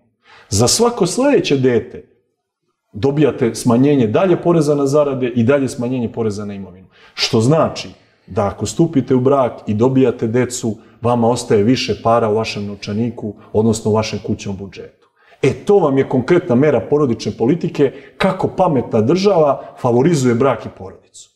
Dakle, ako je problem bela kuga, ako mi demografski nestajemo, onda država mora da stane iza mladih bračnih parova, mora da proba da im reši nerešena stambena pitanja, mora na svaki drugi način da vidi kako može da zadrži mlade ovde, kako da vrati neke mlade koji su otišli u dijasporu.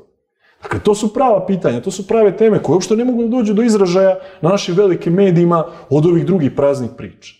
Dakle, ja mislim da su to najaktuelnije i najvažnije teme u Srbiji danas. Dakle, kako da zaštitimo ženu i njena radna prava, kako da zaštitimo majku, trudnicu, porodilju, kako da podržimo porodice sa više dece, kako da vratimo decu koja su nam otišla, kako da zaustavimo decu da nam ne odu. To su ključna pitanja i Dveri se praktično najviše bave tim pitanjima, ali nažalost vi nemate medije koje to interesuju. Medije interesuju reality show, medije interesuju svađe, sukobi, incidenti, gluposti i sve estrada koja jednostavno potpuno skreće pažnju javnosti sa ovih ključnih pitanja. Dakle, ova su pitanja od kojih zavisi sudbina Srbije. A Dveri su u tom smislu, čini mi se, trenutno jedina politička organizacija koja je stavila porodicu na prvo mesto, koja smatra da porodična politika je politika budućnosti, politika za 21. vek. Ja sam tu potpuno uveren da će porodična politika pobediti i da će to biti zapravo ta buduća vlast u Srbiji. I organizovali ste još jednu porodičnu šetnju u Beogradu, međutim, opet su vam stavili etiketu da je to fino upakovana šetnja usmerena protiv najave usvajanja zakona o istopolnim zajednicama. Kako to komentar? Pa mi uopšte to ne krijemo. Mi smo javno rekli da je deo razloga za organizaciju porodične šetnje i tog protesta ispred Doma Narodne skupštine bio upravo donošenje ta 3 za nas veoma sporna zakona. Ali nije bio fokus, ili jeste? Nije bio fokus. Dakle, mi smo rekli, mi ćemo toga dana na protestu ispred Doma Narodne skupštine reći svoj stav. Tražimo povlačenje sva 3 zakona iz skupštinske procedure. Oni su antihrišćanski, antiustavni i antiporodični, i zakon o istopolnim zajednicama, i zakon o rodnoj ravnopravnosti, i zakon o izmenama i dopunama zakona o zabrani diskriminacije. Dakle, zakon o istopolnim zajednicama je legalizacija homoseksualnih brakova pod drugim imenom. Naš ustav prepoznaje brak kao zajednicu muškarca i žene. Ne može legalizacija homoseksualnih brakova. Ne u smislu što sam ja rekao, sad to ne može. Nego Ustav Republike Srbije kaže da ne može. Pazite, ne možete predlagati zakon koji je protiv Ustava. Ja sam čak, evo da to istaknem za vašu emisiju, da bi ljudi precizno razumeli, ja nemam ništa protiv homoseksualaca.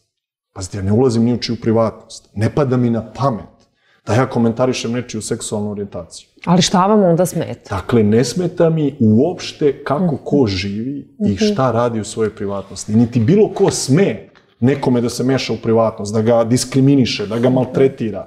Evo, prvi sam da budem tu da sprečim bilo kakvu diskriminaciju bilo koga, pa i homoseksualaca u Srbiji. Čak sam rekao da sam spreman da rešavam probleme koje su oni naveli da imaju u Srbiji.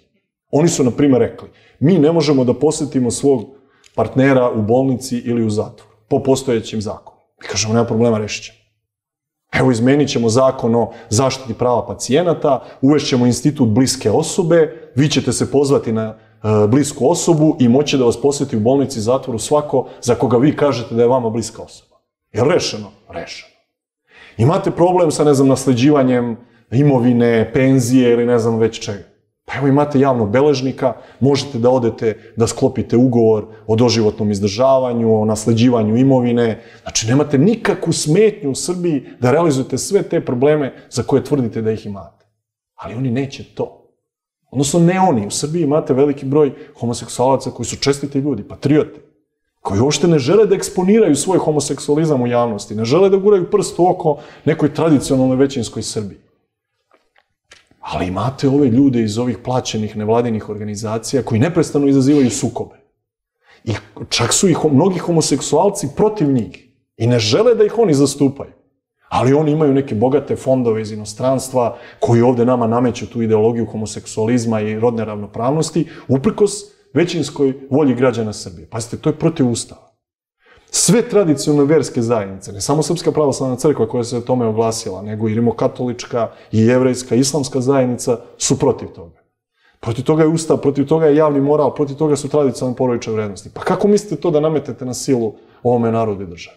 Ali koji su to amandmani u ovom zakonu koji su po vama najviše sporni? Pa upravo tretiranje zajednice, kako je oni zovu, istopolne zajednice, kao bračne zajednice, kao porodične zajednice. Oni u potpunosti kopiraju elemente porodičnog zakona. Pazite, to je venčanje pred matičarem. To je potpuno jedna kopija praktično braka. A to ne može biti brak. Da ne govorim sad ono što zaista mislim, ono što uči naša vera, da nije prirodna zajednica između osoba istoga pola. Pazite, nije normalno da dete ima tatu i tatu. Nije normalno da dete ima mamu i mamu. Normalno je da dete ima tatu i mamu. A što se tiče zakona o rodnoj ravnopravnosti? Što se tiče zakona o rodnoj ravnopravnosti, on je, ako mogu tako da se izrazim po znacima navoda, još luđi. A znate u kom smislu? Šta znači rodna ravnopravnost? Naš ustav ne poznaje kategoriju roda, već pola. Dakle, mi imamo zakon o ravnopravnosti polova. Mi imamo zakon, dakle, o ravnopravnosti muškaraca i žena. To je nesporno. Sada se uvodi ta ideologija rodne ravnopravnosti, a mnogi građani ne znaju šta to znači. To znači da vaše dete trenutkom rođenja nije ni muško, ni žensko. Nego će tek u toku svoga razvoja steći i usvojiti samo nekakav svoj rodni identitet. Znate koliko ima rodnih identiteta? Kažu 177. Pa se vi prepodne osjećate kao muško, pa popodne se osjećate kao žensko, pa ste uveče među pol i sve to je opet vaše pravo da radite i osjećate se kako god hoćete. Ali po ovom novom zakonu mi smo kao država i kao javnost, kao građani Srbije obavezni da poštujemo ta vaša iživljavanja. A po zakonu o zabrani diskriminacije ćemo biti kažnjeni ako kritikujemo, primjera radi, ovu vrstu ideologije rodne ravnopravnosti ili homoseksualizma. Dakle, to je problem sa tim zakonima. Nameće se našem društvu nekakve socijalne konstrukcije koje bukvalno razbijaju porodicu, našoj deci dovode do krize polnog identiteta, reklamiraju razne izopačenosti i potpuno neke iščašene stvari, a da ne bi bilo da ja pričam nešto ovako teorijski. Ja mogu da vam navedem nekoliko primjera iz zapadne prakse. Evo da vidite ovako. Jedna žena se nedavno u Norveškoj proglasila za mačku i traže da je tretiraju svi kao mačku. Više stotina zatvorenika u jednom američkom zatvoru muškaraca se proglasilo za žensko i traže da budu prebačeni u ženski zatvor. Već imate situacije u nekoliko sportova da je muškarac se proglasio ženom i takmiči se u ženskim sportovima kao muškarac sa ženama. Čekajte, hoćete li mi reći da je to normalno? Ali čekajte, da li vi sumnjate u postojanje transrodnih osoba? Ne. Dakle, postoji nešto što je zdravstveni problem, što je, dakle, nešto sa čim ste se rodili i kada se zaista vrše određene operacije koje rešavaju neke probleme, polnosti koji su jednostavno izuzeci. Ali ovo nije to. Ovo nije nešto što potiče od prirode ili neke deformacije ljudskog tela ili već kako god da to nazovemo, gena. Dakle, ovo su socijalne konstrukcije, ovo su eksperimenti uživo sa ljudskim identitetima i socijalnim strukturama jednog društva i države. Dakle, te transrodne i transseksualne priče, a recimo ko je gledao ovogodišnju Euroviziju mogu je da vidi festival transrodnih i transseksualnih i homoseksualnih i ne znam kakvih sve muzičkih zvezda i forsiranje svega toga. Dakle, ako želite da vam Srbija izgleda kao ovogodišnja Eurovizija, onda ćete podržati zakon o rodnoj ravnopravnosti i o istopolnim zajednicama. Ali dozvolite da mi to ne želimo. Dakle, ne želimo nikome ništa loše. Nikoga nećemo diskriminisati. Spremni smo da izađemo u susret rešavanju konkretnih problema koji imaju homoseksualci u Srbiji. Ali izvinite, ne možete nam nametati nešto što je protiv Ustava. Navešću vam jedan konkretan primjer. Pre 3 godine, kada je Zorana Mihajlović predlagala zakon o rodnoj ravnopravnosti u ime Vlade Republike Srbije, Republički sekretarijat za zakonodavstvo je odbio taj predlog zakona i rekao da je on neustavan, jer naš Ustav ne poznaje kategoriju roda, već samo kategoriju pola. Ove godine je isti taj Republički sekretarijat za zakonodavstvo dozvolio ovaj predlog zakona o rodnoj ravnopravnosti koji je predložila Gordana Čomić, a narodni poslanici su ga u Narodnoj skupštini usvojili, iako je protivustavan, i ja sam pozvao predsjednika Republike Aleksandra Vučića da ne potpiše taj zakon zato što je protivustavan. I sada je predsjednik na potezu i vidjet ćemo da li će i on sada prekršiti Ustav time što će potpisati jedan takav protivustavni zakon. Ali vi ste se takođe, ukoliko se ne varam, žalili ste se i Ustavnom sudu po... Da, mi smo rekli da ćemo se u slučaju da predsjednik potpiše zakon o rodnoj ravnopravnosti i zabrani diskriminacije obratiti Ustavnom sudu za ocenu ustavnosti i zakonitosti ova 2 zakona, jer ih smatramo protivustavnim. Kako ocenjujete oštru reakciju LSV-a na vašu reakciju na ovaj zakon? Pa to me izuzetno obradovalo, moram vam priznati, zato što kada vas Liga socijaldemokrata Vojvodine na čelu sa Nenadom Čankom, koji je 31 godinu predsjednik Lige socijaldemokrata Vojvodine, što je samo po sebi tragikomično, napadne, to onda znači da ste na dobrom putu. Dakle, kada me Čanak napada, ja znam da dobro radim.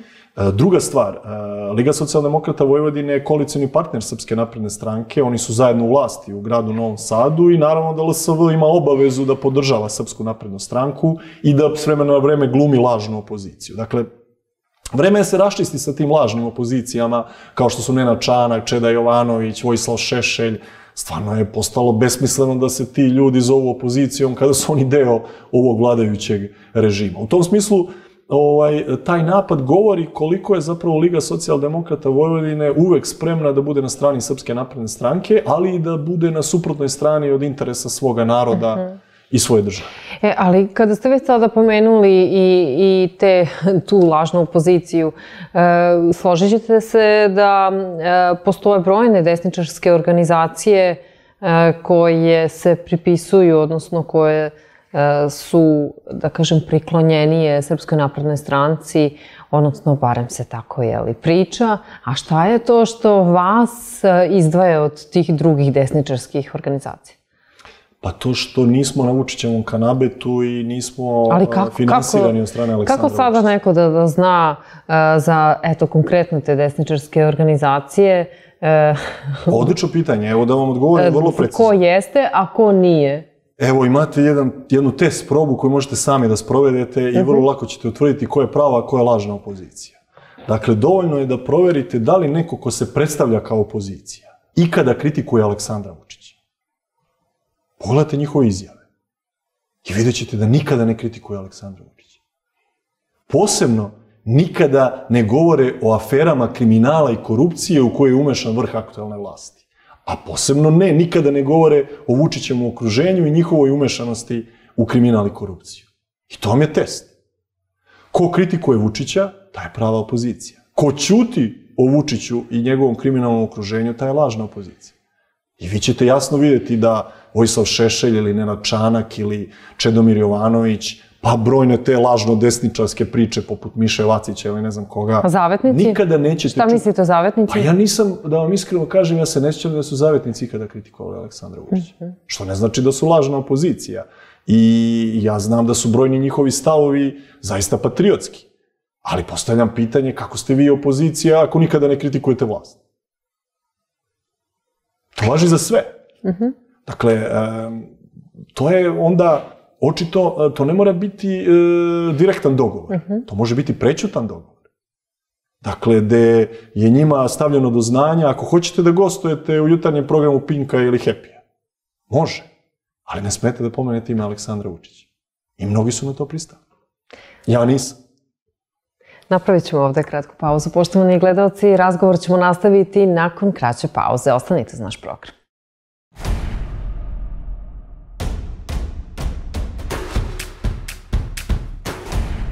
Bez ustručavanja. Poštovani gledalci, gledate emisiju Bez ustručavanja. Gospodine Obradoviću, kako se finansira pokret Dveri, budući da više niste parlamentarna stranka? Pa evo, bez ustručavanja, Srpski pokret Dveri zavisi isključivo u ovome trenutku od svoje ušteđevine koju smo napravili za vreme 4 godine parlamentarnog rada, kada smo bili finansirani, dakle, iz republičkog budžeta na osnovu broja narodnih poslanika koje smo imali.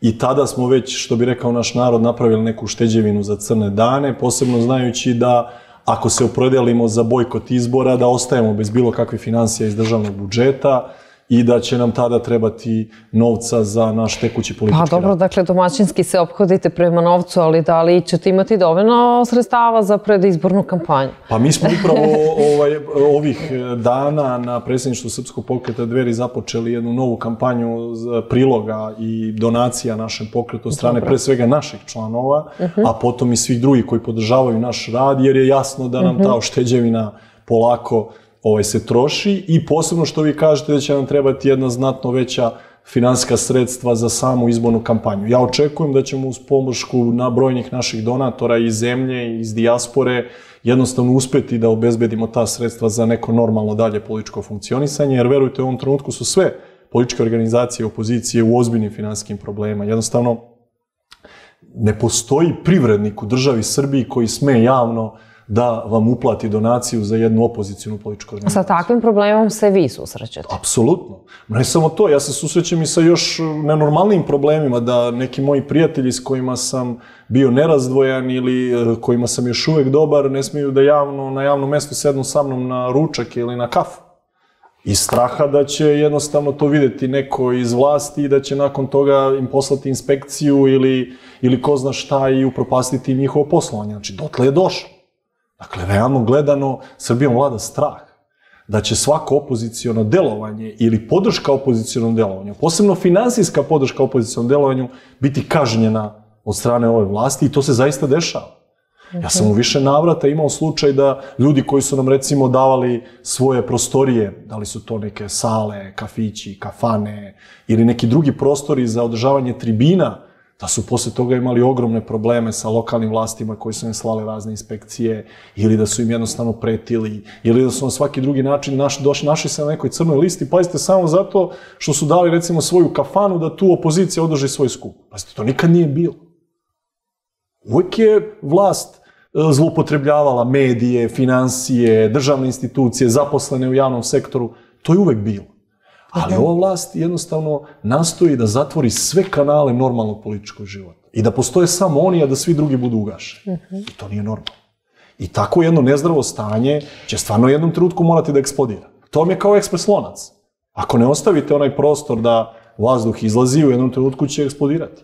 Vaši lokalni odbori su jaki i prepoznatljivi u mnogim gradovima u Srbiji, međutim, kakvu strategiju ćete napraviti za Beograd?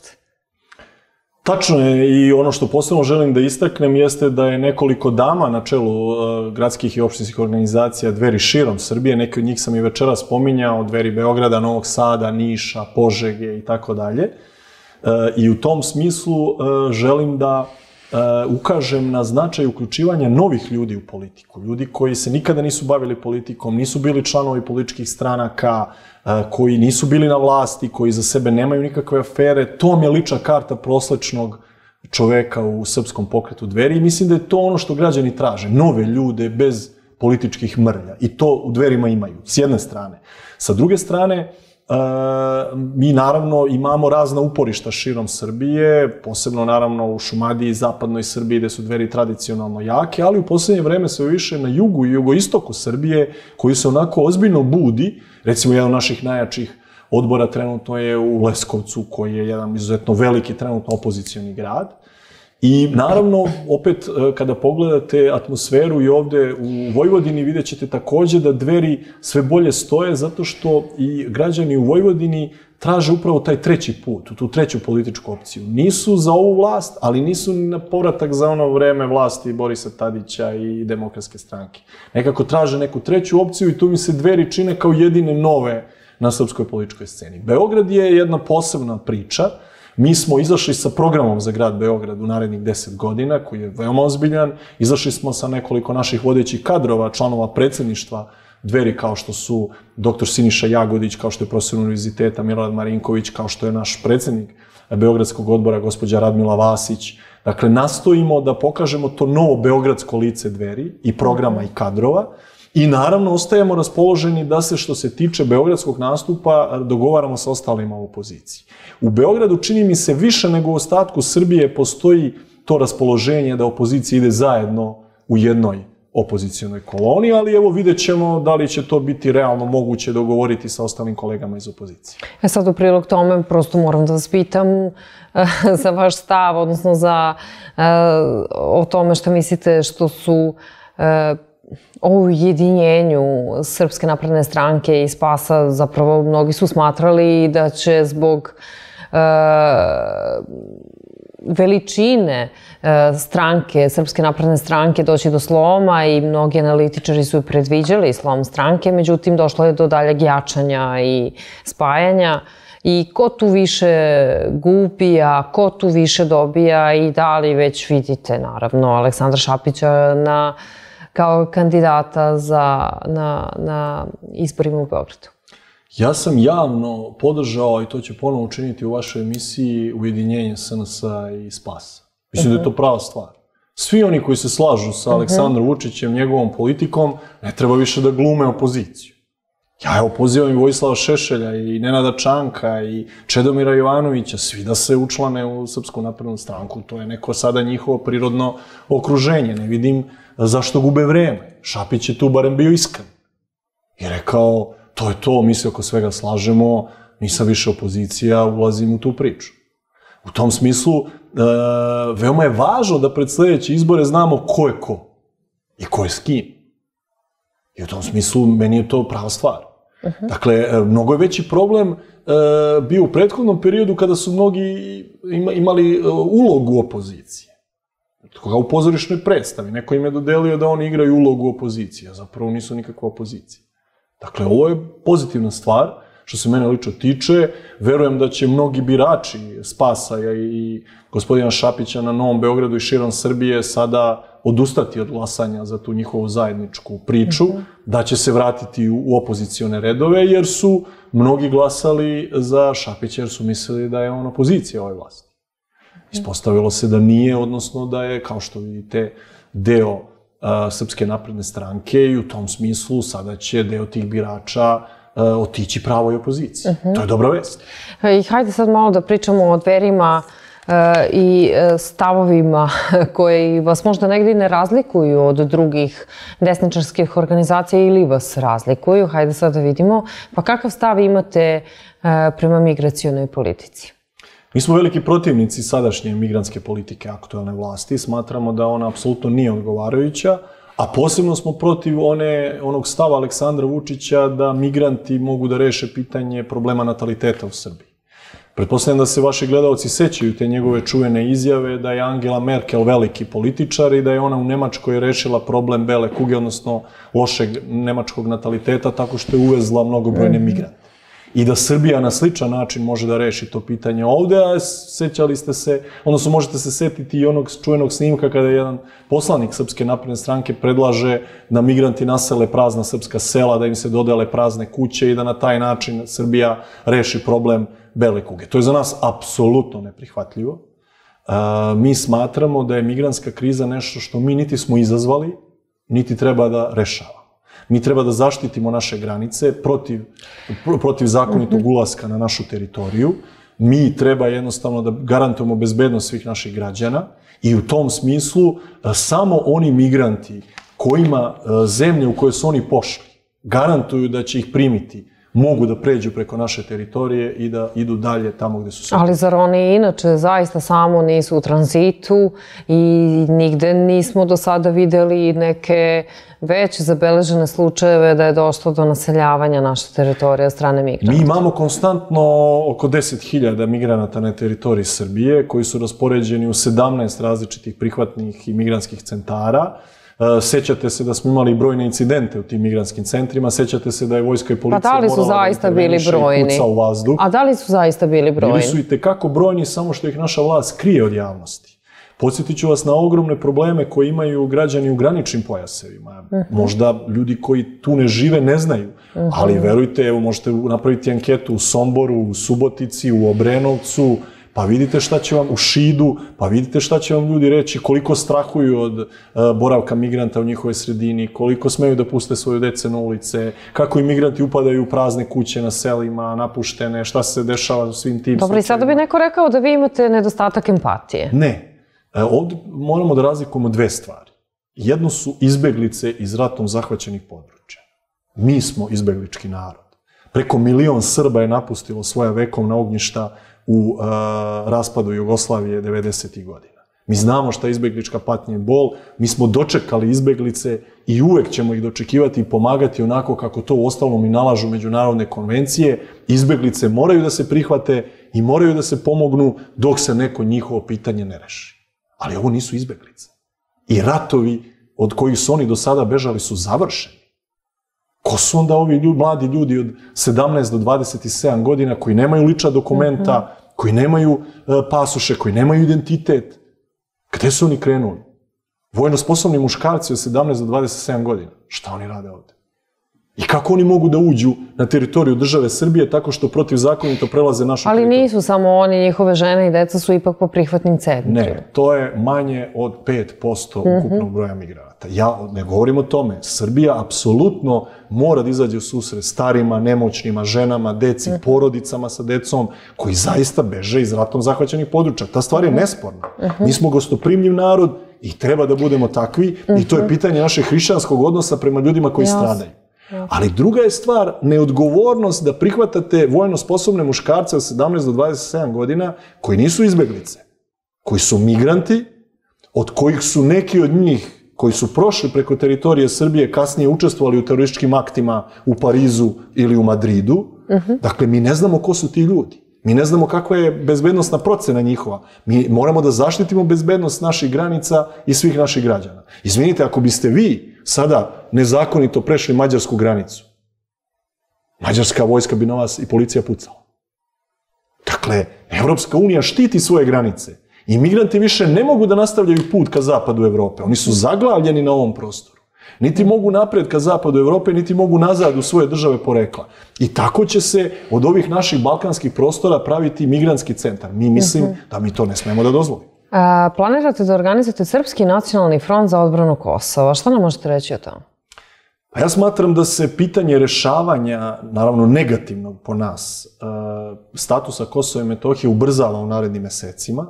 Mislim da će naša vlast biti dodatno... To imamo i najave iz Evropske unije, da. Imamo iz Evropske unije, imamo i od samog Aleksandra Vučića, imamo u ostalom i druge vrste informacija da se to pitanje ubrzava, da će naša vlast biti pritisnuta da ispuni svoje obećanje koje su dali kada su dolazili na vlast svojim zapadnim mentorima, da će priznati lažnu državu Kosovo. Podsjećam vas da su deo tih obećanja već ispunili potpisivanjem antiustavnog briselskog i vašingtonskog sporazuma i sada se očekuju da potpišu taj završni sporazum po kome će zvanično priznati lažnu državu Kosovo i omogućiti joj ulazak u Ujedinjene nacije kao nezavisnoj državi. To se, dakle, očekuje od naše vlasti. Ja smatram da je to nešto apsolutno nedopustivo, da je to kršenje Ustava, da je to odricanje od dela svoje teritorije, da je to izdaja i veleizdaja i smatram da svi mi koji to isto mislimo i koji se borimo za očuvanje Kosova i Metohije u sastavu Srbije, treba da stupimo u taj jedan zajednički Srpski nacionalni front za odbranu Kosova i Metohije u sastavu Srbije. Ali šta podrazumeva Srpski nacionalni front? Prosto nekako zvuči malo, kako da vam kažem? U najkraćem, to znači jedno okupljanje svih patriota u jedan zajednički blok. Ali zvuči malo militaristički ili grešim, ne? Pa vidite, imate nacionalni front kao političku organizaciju u Francuskoj, pa niko nije rekao da je to militaristički. Dakle, to je prosto front, znači da se vi okupljate u jedan blok da štitite neke vrednosti i srpske nacionalne i državne interese. To je potpuno normalno u svakoj državi na svetu. Pazite, to je ono što sam uvek, da tako kažem, isticao kao nešto što je za mene neprihvatljivo. Svi mogu da budu patriote i rodoljubi. A samo mi Srbi ne možemo da budemo patriote i rodoljubi. I kada smo mi patriote i rodoljubi, onda nam kažu da su fašisti. Pa izvinite, zašto ne kažete Jevrejinu, Amerikancu ili Francuzu da je fašista kada svi imaju zastave na svojim kućama? Kada im deca u školama svaki dan slušaju himnu i podižu zastavu? Pa zamislite kad bih ja sad predložio da svako dete u Srbiji mora da stoji mirno i da sluša državnu himnu Bože pravde svakog ponedeljka ujutru na početku radne nedelje u svakoj školi u Srbiji. Pa izvinite, to je normalno u Americi. Kao što je normalno svaka američka kuća ima američku zastavu. Pa zašto svaka srpska kuća ne bi imala srpsku zastavu? Dakle, ono što je njima dozvoljeno, ispada da nama nije dozvoljeno. Pa kako to? Dakle, ja ne želim da se razumemo da budem veći patriota nego što je neki Amerikanac, Francuz, Rus, Jevrejin ili Nemac. Ali neću da budem ni manji. Ja volim svoj narod i svoju državu i isto tako sam spreman da branim naše nacionalne državne interese kao što oni brane svoje. Pa ne može njima biti dozvoljeno da oni brane svoje nacionalne interese, a od nas se traži da se mi odreknemo dela svoje državne teritorije. Zašto? Navedite mi koji narod na svetu se odrekao dela svoje državne teritorije i još u miru. Nema rata, koliko znamo. Zašto bismo se mi odrekli dela svoje državne teritorije? Zašto bismo prekršili sopstveni ustav? Zašto bismo prekršili rezoluciju 1244 Saveta bezbednosti Ujedinjenih nacija koja priznaje Kosovo i Metohiju kao sastavni deo Srbije? Zašto? Zbog puta Srbije u Evropsku uniju. Zbog toga što je Aleksandar Vučić to nekome obećao pa sad mora da ispuni da bi opstao na vlasti. Pa izvinite, ako on nešto obećao, to mora on da plati iz svog džepa. Ne može to da plaća država Srbija odricanjem od svojih teritorija. Dakle, u tom smislu, ja pozivam sve patriote, bez obzira na naše političke, ideološke, stranačke, ne znam kakve verske, nacionalne i druge razlike. Dakle, sve patriote, sve ljude kojima je stalo do Srbije, koji su za očuvanje Kosova i Metohije u sastavu Srbije, da se saberemo u jedan zajednički front za odbranu Kosova i Metohije, jer će naredni meseci biti veoma burni. A znate šta hoću da vas pitam? Koliko je Kosovo fokus drugim opozicijalnim strankama u ovom trenutku?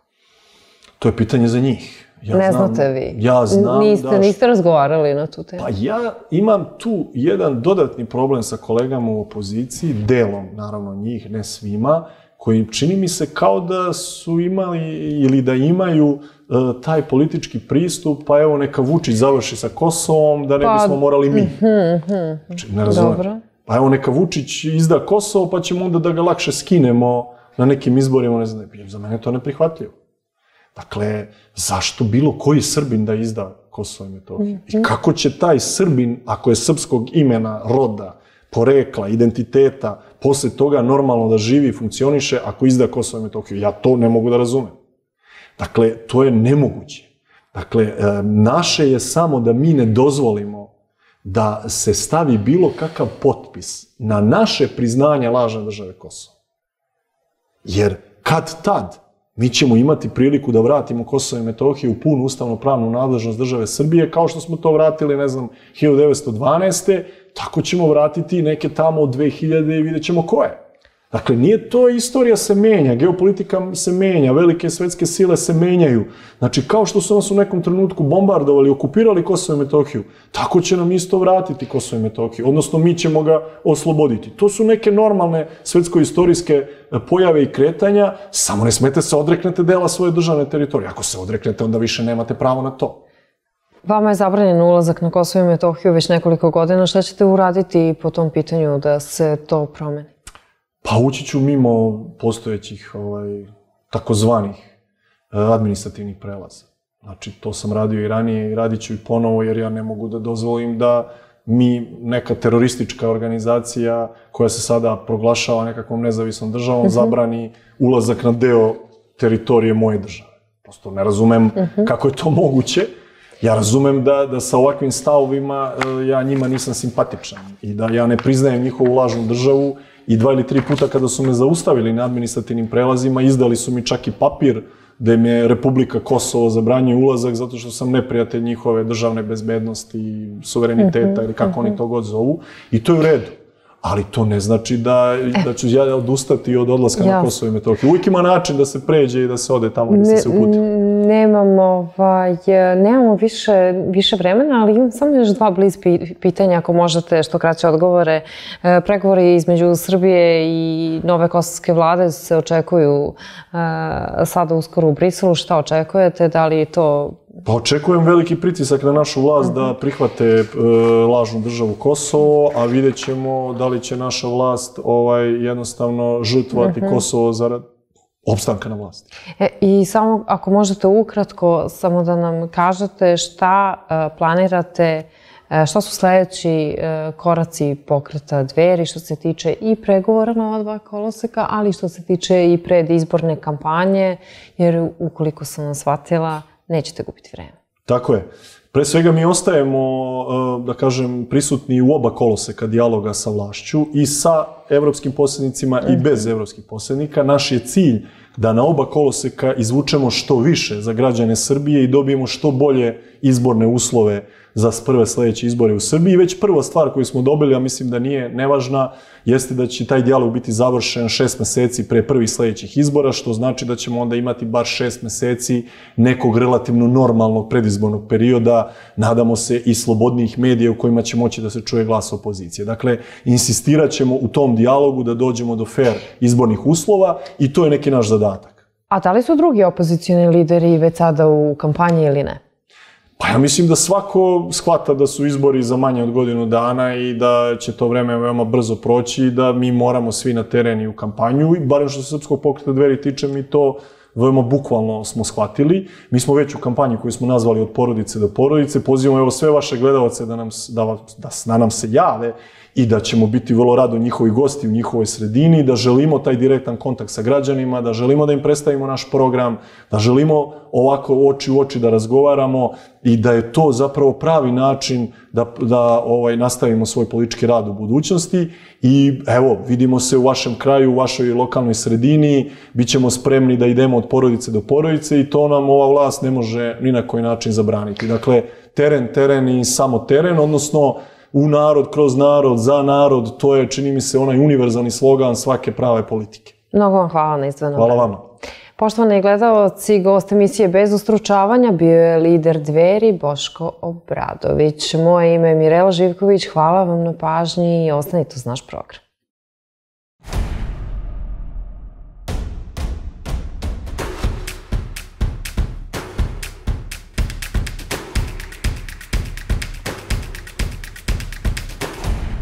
Bez ustručavanja.